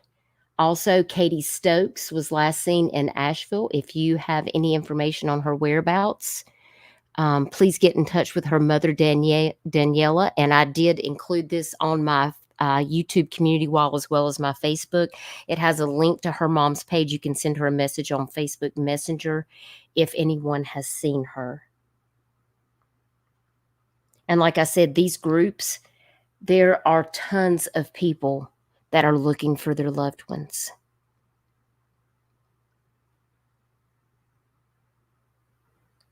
Yeah, Nisi, a lot of people don't even realize what's going on. And that's what's really sad. So that's why we got to get the awareness out, because these people need to come home, you know? That's what the most important thing is getting these people reconnected with their families, because that's what we do. We got to share out the awareness. So I just want to give a shout out to all of my creators and subscribers and friends that are out there sharing to help people find their missing loved ones. We also have a few other people that are missing that I made some flyers for. I just wanted to showcase those very quickly so we could go over their information. The first one we have is Chloe Corley. She is missing out of Columbia, Richland County, South Carolina. She's been missing since September the 17th of 2024. Chloe is 16 years old. She is a female, and she was last seen on September the 17th. She does have an NCIC number that's listed on this flyer, and she's also listed with NCMEC, which is the National Center for Missing and Exploited Children. You can find this on my Facebook and my YouTube community wall with the link to her NCMEC site. If you have any information, please reach out and call Columbia Police Department at 803-252-2911. Hey, sexy wild thing, McLovin freaking babyface Claus. I hope you're okay. She says, Duchess, good to see you and everyone. Finally, things are not dropping. 3 trees fell in my yard. The line was still buzzing where the tree hit on my house. Tree came from neighbor's house, gate and wire. Oh my goodness, I'm so glad that you're okay, Claus. See, I'm so glad you came in, because like I said, there's subscribers that come to my channel and I haven't seen them in a while or seen them posting on my community wall. So, you know, I always like to know if you guys are okay. So, Claus, thank you for letting me know. You're in my thoughts and prayers. If you need anything, reach out to me and let me know. We're here for you. If there's something that we can do, please let us know. We have Serenity Taylor. She's also listed in the NCIC. Her number is listed here. Serenity has been missing since September the 15th of 2024 from Summerville, South Carolina. Serenity is 16 years old and she is a female, and she may still be local in the area. She's also listed on the NCMEC website, and you can find her information on my Facebook and YouTube wall as well, along with her NCMEC link to her page. If you have any information on the whereabouts of Serenity Taylor, please call the Summerville Police Department at 843-875-1650.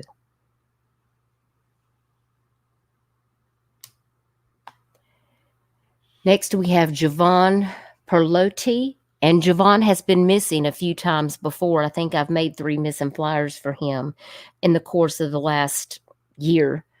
And this is the best picture, y'all, that they could get, was something that has a watermark on top of it. And it says only photo available. I still can't understand that, because I have older pictures of Javon, and it didn't have a watermark over his picture. I'm sure Arctic Fox will remember him because he probably made a video on Javon when he was missing before. But Javon has been missing this time since September the 22nd of 2024 from North Charleston, South Carolina. Javon is now 16 years old. He is a male, and he was last seen on September 22nd. If you have any information, please reach out to Dorchester County Sheriff's Office at 843-873-5111. A lot of times in South Carolina, I will see some of the same kids coming up missing repeatedly, and I often wonder if it's a situation where kids are running away because they are in foster care. We have a serious problem here, and I'm sure that happens in other states too, where kids get taken away from their families or they get separated from their siblings, and they run away and they get placed into a different home, and then they try to run away. So, but these are still juveniles, and, you know, their safety is imperative. So, and this is like the third or fourth time that Javon has gone missing. And it really just puts me on high alert. Like, I remember their faces. I remember their names. Because I cover my state pretty often. So, thinking of Javon. I don't know what he's running from, but I just hope that he's safe wherever he is, and that, you know, he can find a family that will love and care about him so that he won't have to run away. We also have Carla Savala, age 17, who's been missing from Greenville, South Carolina. That's Spartanburg, Greenville County area in the western part of the state. Carla was last seen on September 22nd of 2024 at approximately 11 o'clock p.m. at a residence located on Monroe Street. She is described as a 5'3", 160-pound female with black hair and brown eyes. If you have seen Carla Savala, please reach out and call 911 immediately. Yeah, I hate that they've changed their flyers too. They used to have so much more information on them, Arctic. You're right. You're right. And they've kind of gone down to this this condensed version of what we know about the circumstances surrounding their disappearance, and that's very unfortunate.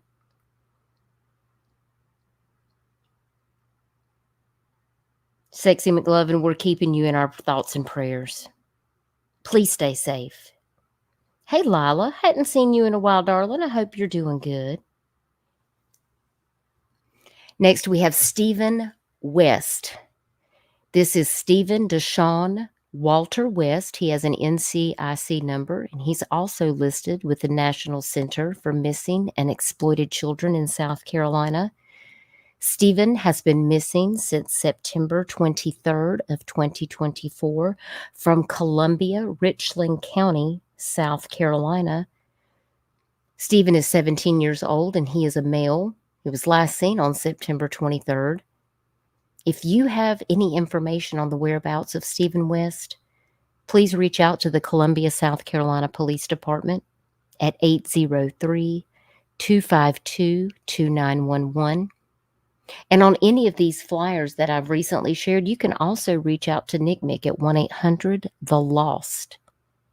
And they can put you in touch with the law enforcement agency and take all of the information that you have if you would like to make a report or report an anonymous tip.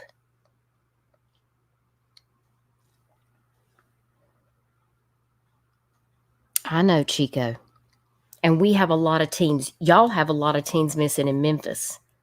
And you and I need to get together with Arctic, and we all need to showcase the missing in Memphis. We need to plan a live stream. Get with me, Chico, about that if you're interested in doing something like that. And we can feature a live stream that's just doing nothing but covering cases out of Memphis and that area around where you are. Let me know if you're interested, and we'll definitely do it. We also have runaway juvenile Ariana Todd. Detectives are looking for 17-year-old Ariana Todd. She was last seen on Anderson Road on September 25th of 2024. If you have any information regarding her whereabouts, please contact the Anderson County Sheriff's Office at 864-260-4400, and you can reference the case number 2024-12570 listed here on this flyer, or you can remain anonymous at www.p3tips.com/1038.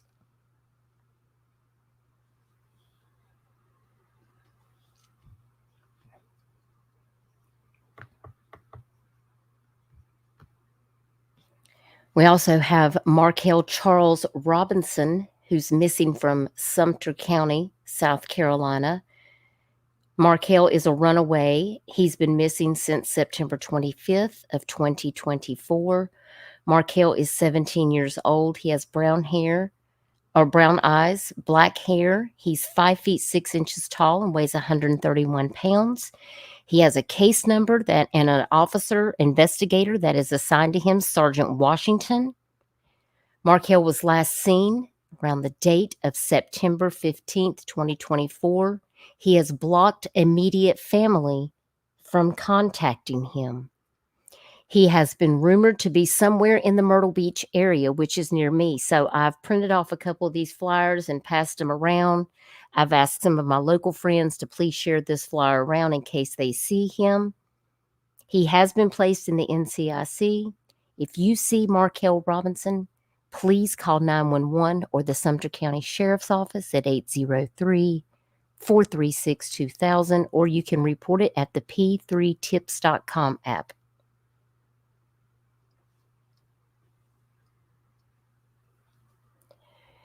Next, we have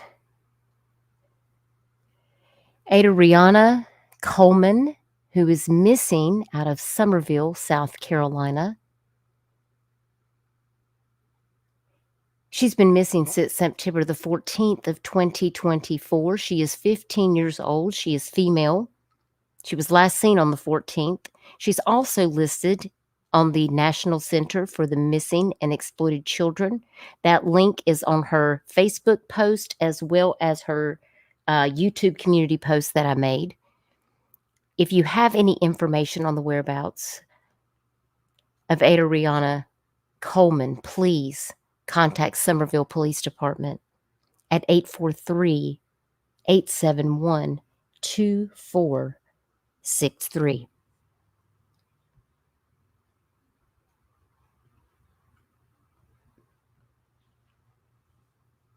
Cynthia Adele Martin has been missing since May the 20th, 2024 from Georgetown, South Carolina. Cynthia was last seen on May the 20th. She is 16 years old. She's a female. She's listed in the NCIC, and she's also listed with the National Center for Missing and Exploited Children. You can also find this one on my Facebook as well as my YouTube community wall. If you have any information on the whereabouts of Cynthia Adele Martin, please contact Georgetown County Sheriff's Office at 843-546-5102.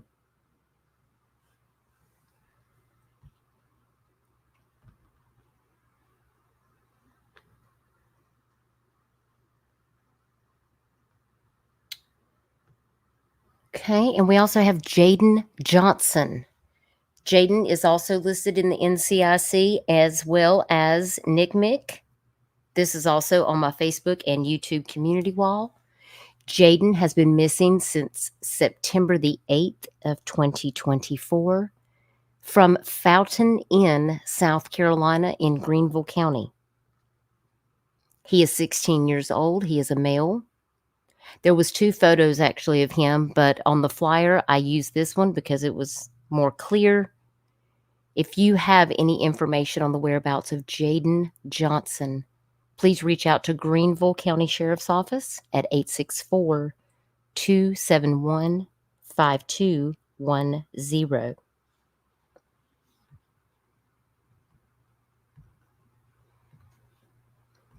And we have Tyler Skipper. Tyler has went missing 3 times in the last year that I've made a flyer for him, and he is now missing again. Tyler's listed in NCMEC as well as the NCIC. He has been missing this time since September the 8th of 2024 from Fountain Inn, South Carolina, which again is Greenville County. And Tyler is now 17 years old. He is a male, last seen on September 8th. If you have any information, please reach out to Greenville County Sheriff's Office at 864-271-5210. There's so many more flyers that I'm currently working on. I did want to let you guys know that Shannon was found in Wilmington, North Carolina. She was located. Christian Milburn was also located. And of course, we talked earlier, Tyler Summers was located, as well as Brittany Dancho, which is the one that Mal had asked me to share. She was also located safe. And yep, there's Tyler. We got that one. Let me see if there's anything else that I have on here.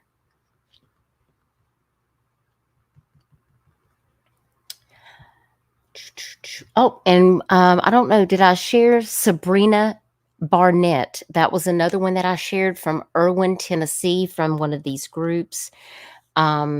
She is an endangered missing person.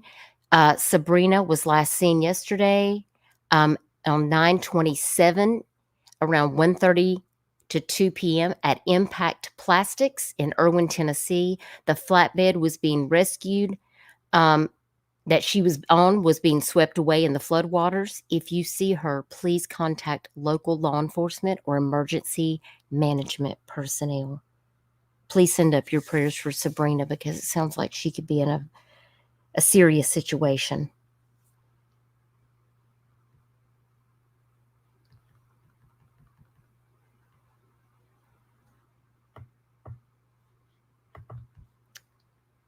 And the last one that I wanted to share out with you guys today to close this out, and of course, I will be back live in a couple of days. I have more flyers and cases that I want to talk to you guys about. There's just a lot of things going on, and I want to keep you guys posted with the missing persons from this catastrophic flood that has affected so many states: Georgia, Florida, South Carolina, North Carolina, Virginia, Tennessee.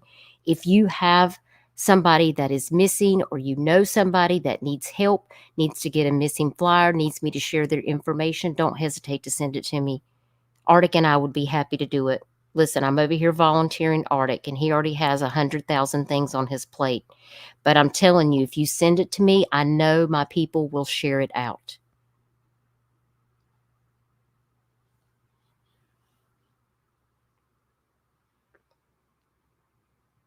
Now, the last case that I want to just highlight was because my husband, he travels, all the way from Charleston to Wilmington to Columbia, South Carolina, which is a very large area when you're spanning out from Myrtle Beach. One of his clients actually spoke with him, and then she sent me an email. So I wanted to tell Dawn, thank you so much for reaching out to me after speaking to my husband. My husband told her that I have a platform where I share awareness for missing people. And she said, I have a very good friend, and her daughter has been missing for 8 years. And I wanted to know, if I reached out to your wife, would she be willing to share this for my friend Harriet? Because her daughter's missing and she still doesn't have any answers.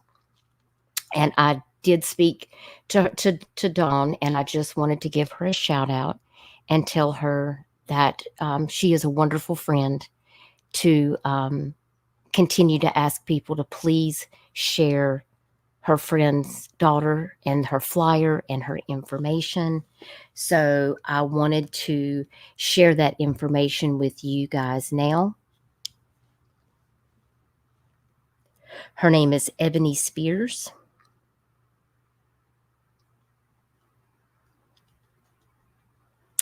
And I have a link that I want to share with you from the Charlie Project. So I'm going to put that in chat.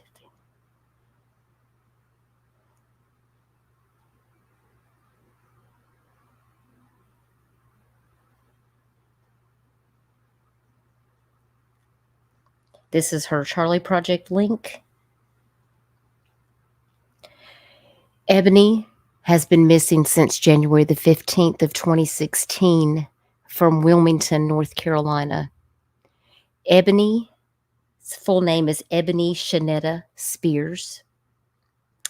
And she's classified as endangered and missing. She is now 38 years old. Actually, she's now 39 years old. Her birthday is May the 12th of 1985, but this flyer is a little outdated. So I'm thinking about, I'm going to make her a new one and send that over to Dawn to give to her mother. She went missing when she was 30 years old. She is between 5'7" and 5'8" tall, and her weight at the time was between 140 and 150 pounds. Her clothing and jewelry description is a burgundy or purple sweatshirt, a white shirt, blue jeans, brown leather Timberland boots, and a pink knit cap. Ebony suffers from lupus, a serious and sometimes fatal autoimmune disease, and she was diagnosed in the summer of 2015. She had been recently prescribed an antidepressant and became confused and paranoid after she started taking this new medication. And her family fears that she may be in need of medical attention. She's an African American female. She has black hair and brown eyes. She's very pretty. She has a tattoo of a rose on her right shoulder and a tattoo of a butterfly on the top of her right foot. Her hair was dyed blonde, as you can see here in this picture, at the time of her disappearance. Cammie, I will share her new flyer as soon as I get it finished. I'm waiting for Harriet. Hopefully she's going to reach out to me so I can make sure that I have all the specific information that she would like for me to put on there. But this particular flyer is by BAMFI, which is the Black and Missing, and they do so much, and I really appreciate them sharing this information out.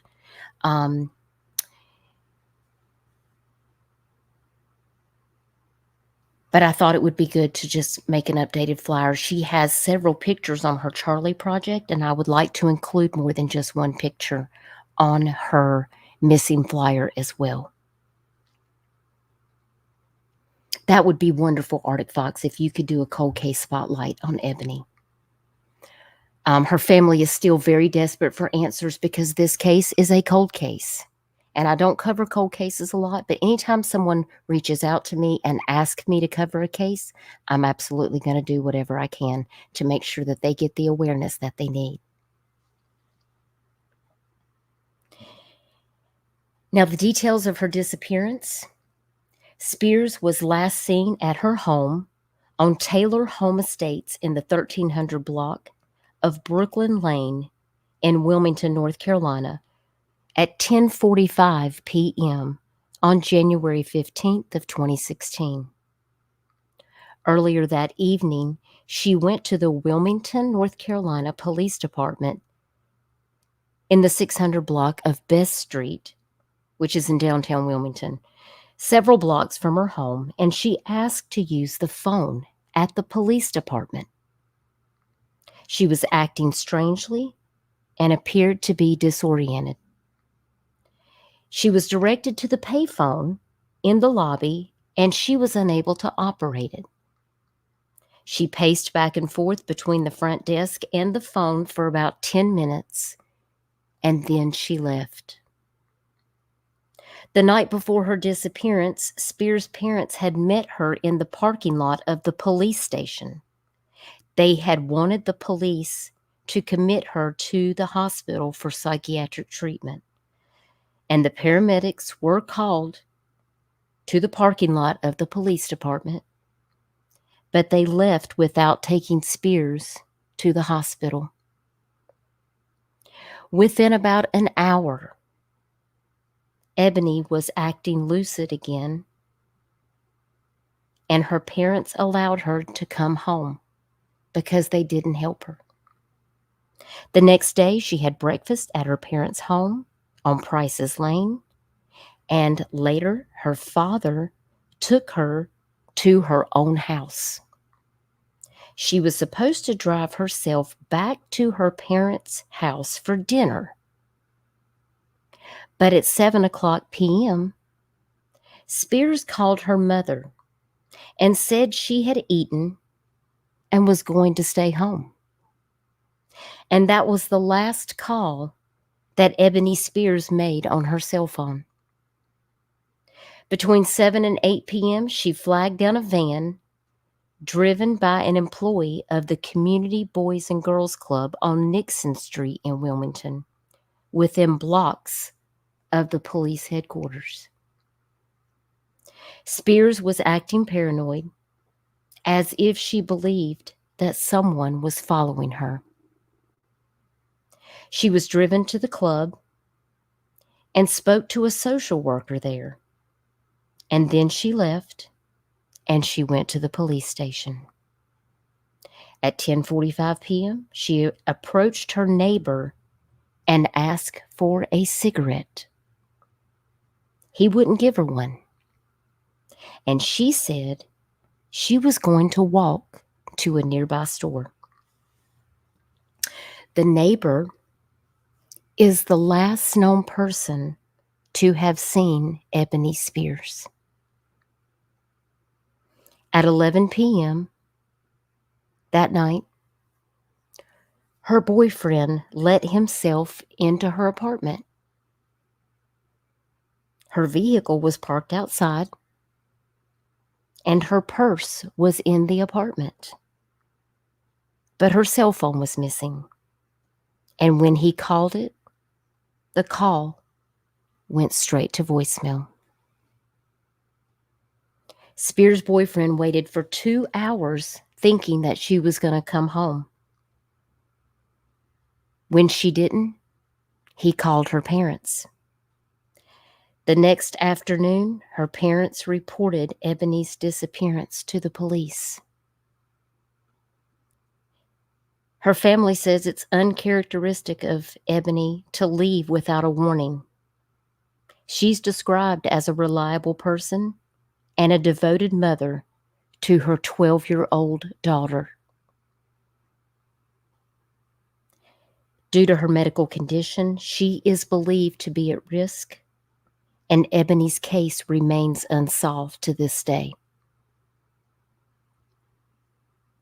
So Ebony disappeared from her home after asking her neighbor for a cigarette, and I don't know why nonsense that he didn't give her one. But she said she was going to walk to the store. Here's what makes it even more interesting. She leaves her home without her medication, leaving her 12-year-old daughter at home. She had 2 vehicles at her house that she didn't drive. She left her purse. She left her ID. That was all still at the house. The only thing missing is her cell phone. It does stand out to me too, nonsense.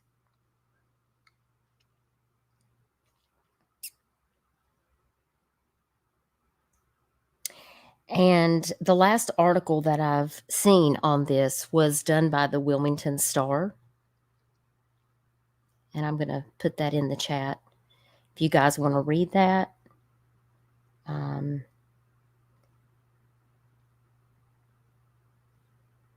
Oh, that's the wrong one. Hang on.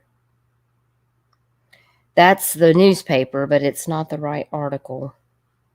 Let me retract that one. Hang on. I'm mashing buttons over here. Let's see if I can find it. She's also on NamUs.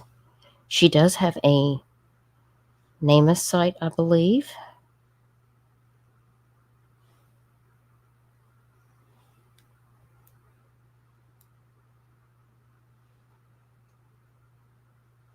And I'm going to drop that in the chat also. So if you guys want to check that out, I know that her mother, Harriet Rivers, would be very appreciative.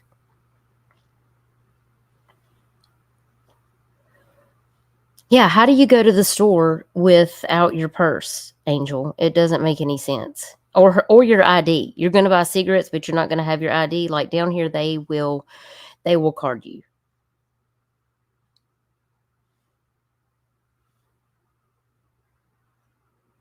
Here was the one that I wanted to share from NBC News. This is the one I was thinking of.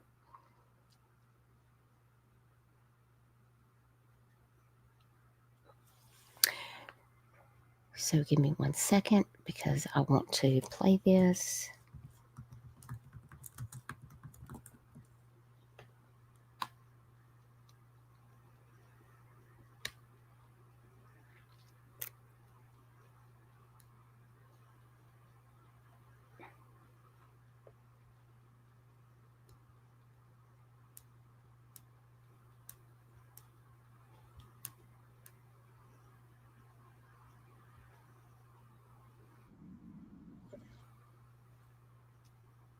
No, I do not want to click on this commercial.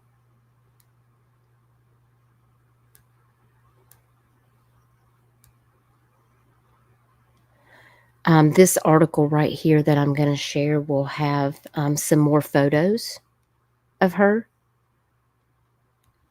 And this is actually, like I said, featured on NBC News right here.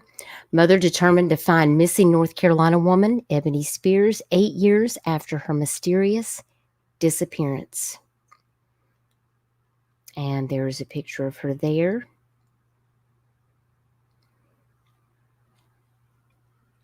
And this article was done in February of 2024. And it says on January 15th of 2016, Harriet Rivers got alarming news. We started calling friends and wondering where she was, Harriet told Dateline. Harriet's daughter was missing. However, all of Ebony's belongings were left behind in her Wilmington, North Carolina home, except for her cell phone. Remember that. She said maybe one of her friends or somebody went to go pick her up. Where could she be? And 8 years later, she still doesn't have an answer. And remember, she has a 12-year-old daughter. She describes her daughter as outspoken, that she would talk to anybody in a good way. But that being diagnosed with lupus kind of took a toll on her mental health, and she was very depressed and was sick and down. And we got to the point where she wouldn't drive because we were afraid at times. She couldn't do anything for herself. She was worried about not being able to take care of herself and take care of her daughter.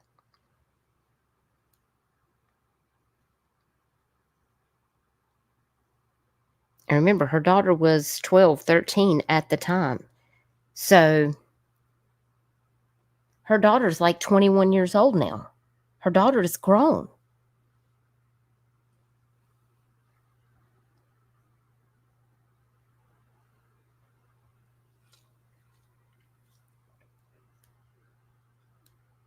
I have a lot of questions. I have a lot of questions about this case. And it says here that when the neighbor in this little section right here, Ebony went outside and approached him and asked for a cigarette, and he declined because he said he didn't have any cigarettes. And that's when she told him, I will just go to the store and get some.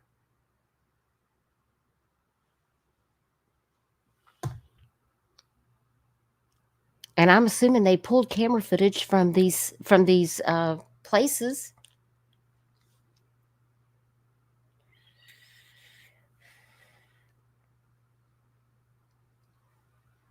Said they had a very large search involving the Brunswick County Search and Rescue Team. They had some canines out there. The detective told Dateline that helicopters were also used in the search, and authorities checked around the Boys and Girls Club, Taylor's homes, apartment complex, and local bodies of water, and they continued to search these areas on foot as well. And in 2022, there was another large search involving the Q Center. And the Q Center is, they have a missing persons nonprofit organization, and they are actually based out of Wilmington, North Carolina. So they helped locate people missing, worldwide, but they do a lot of focused here on the East Coast. And Monica Kaysen is the founder of that. So I do want to go look and see, if there's any information that the Q Missing Foundation maybe found. It says they had dogs, ATVs.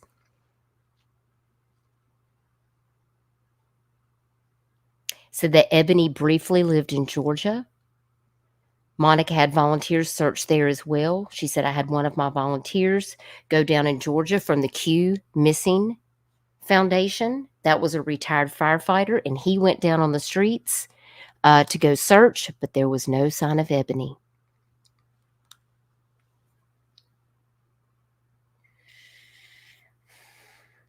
And according to this detective right here, Joshua Childress, he told Dateline there's no sign of foul play in Ebony's case, and they just don't have the evidence of that. And that they were interviewing anybody who spoke to her in those preceding days before she went missing.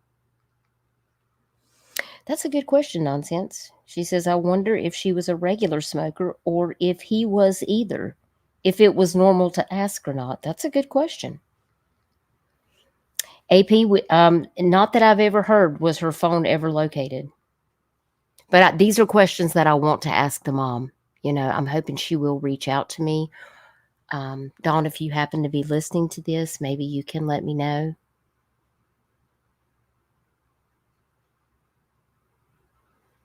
Harriet, it says, is determined to bring Ebony home. She says in this article with NBC News, she could be out there. I think the only way she's not home is she's being held against her will. And there's Dawn right there. Dawn is one of the members of the community helping Harriet in the search for her daughter. And in turn, Harriet has helped Dawn with her own daughter. We go to church together, and my daughter was acting a little foolish, Dawn told Dateline. Harriet pulled her aside and she talked to her, not at her. Dawn credits that conversation with Harriet for turning her daughter's behavior around. It also led to a friendship between the two mothers. I wanted to extend my services for her to help her, Dawn said. I cannot fathom what she is going through, but I want to think that what she said to my daughter prevented me and my husband from going through this.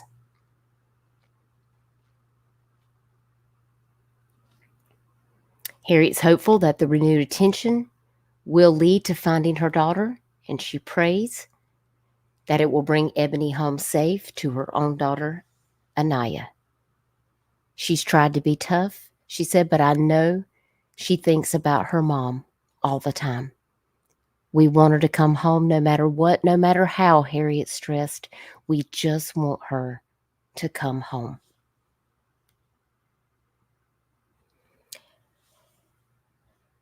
So I wanted to wrap this live stream up today to say that if you have any information on the whereabouts of Ebony Spears, what may have happened on January the 15th,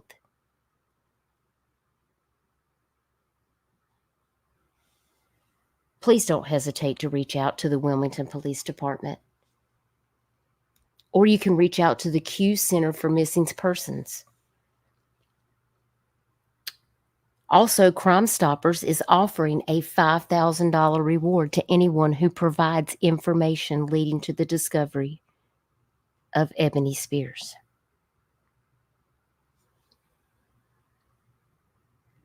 If you see something, say something.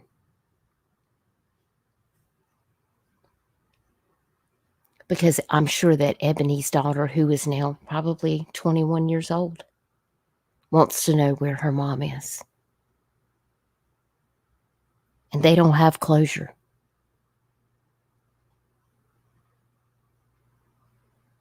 We say it a lot, you know. Sometimes people don't go missing of their own volition. People can say, well, you know, she probably left because she didn't want to be found. But how do you know that? I just can't imagine that she's going to walk off and leave her child. And leave everything that she has except for her cell phone. Somebody could have picked her up on the way to the store.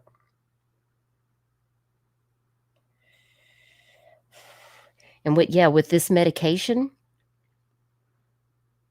you know, that was making her feel the way that she was feeling. I mean, how do we really know? How do we really know what happened? And I want to make sure that if you guys see Ebony's story on my YouTube community wall or on my social media, please share this out for her mother, Harriet, and for her daughter. I would really be grateful. She is beautiful, AP. That's right, Angel. She could become a grandmother.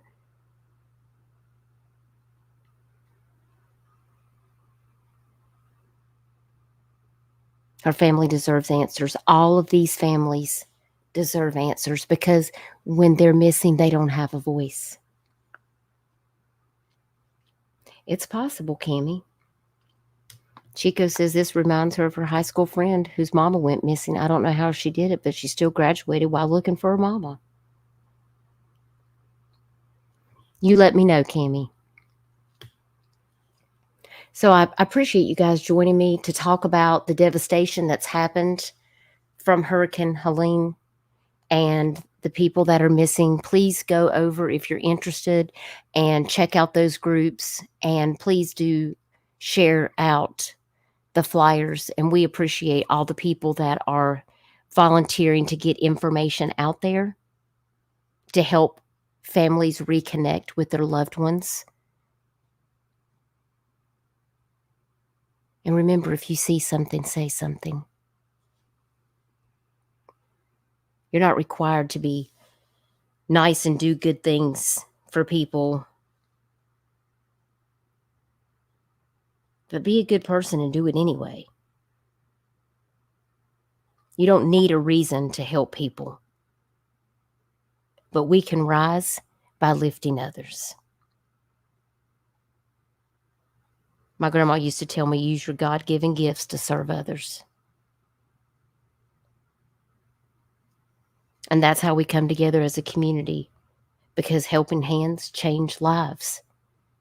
And that's how we make this community a better place, by working together. We put our differences aside and each one of us has a gift and a talent and something that we can put forward to help others. And that's what being a volunteer means. A volunteer is a person who uses their talents and their gifts to serve others. And that's all that a lot of us are here trying to do on our platforms, is just spread the awareness and use the power of this community to lighten the burdens of other people. So when you go out into the world this week, just remember to be kind. Because as Cold Case Crystal always says, you know, it takes zero effort to be a good human being. So go out there and do something for somebody today and help out in your community. Because you never know when you're the person that might need to be the receiving end of the help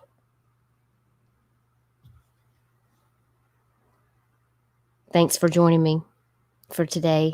I'm going to go make some dinner, spend some time with my husband, and I hope you guys enjoy your Sunday evening. And I'll catch you later on this week. We're going to have a couple more live streams to talk about some cases.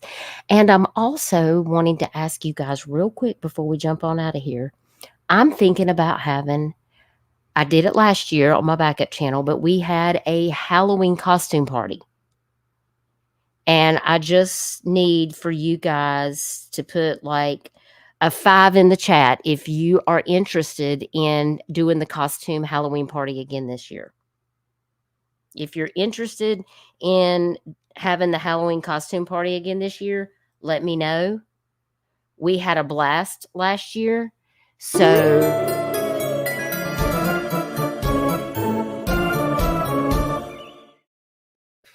let me know if you are interested in doing that, because if I have enough people that will come by, then we might do it on my main channel this year.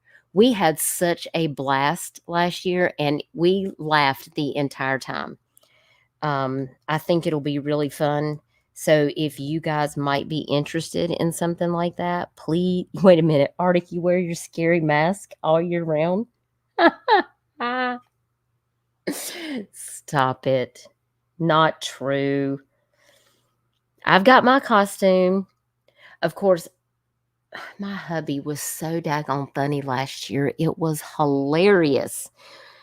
And Michelle and her hubby dressed up, like Allie. Like, we had a bunch of people that dressed up and came on panel, and we had the best time. So, like, if you guys are interested in that, like, please let me know.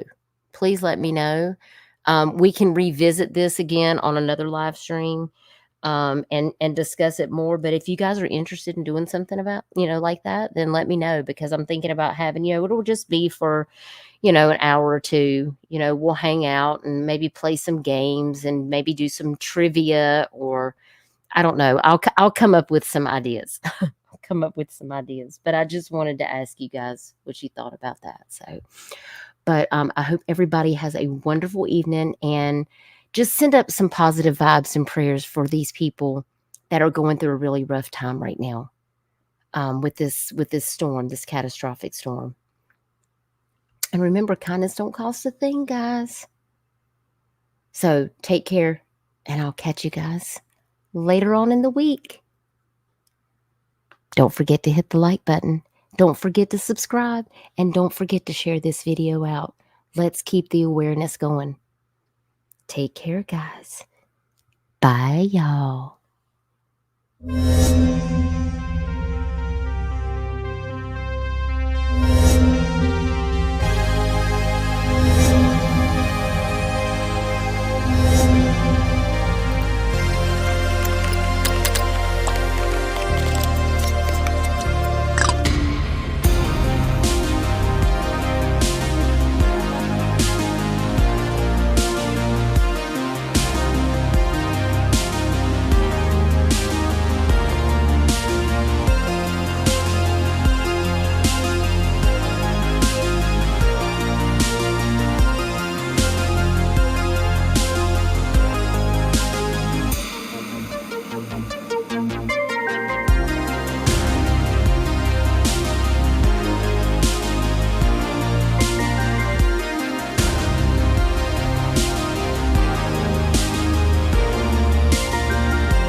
I'm crazy.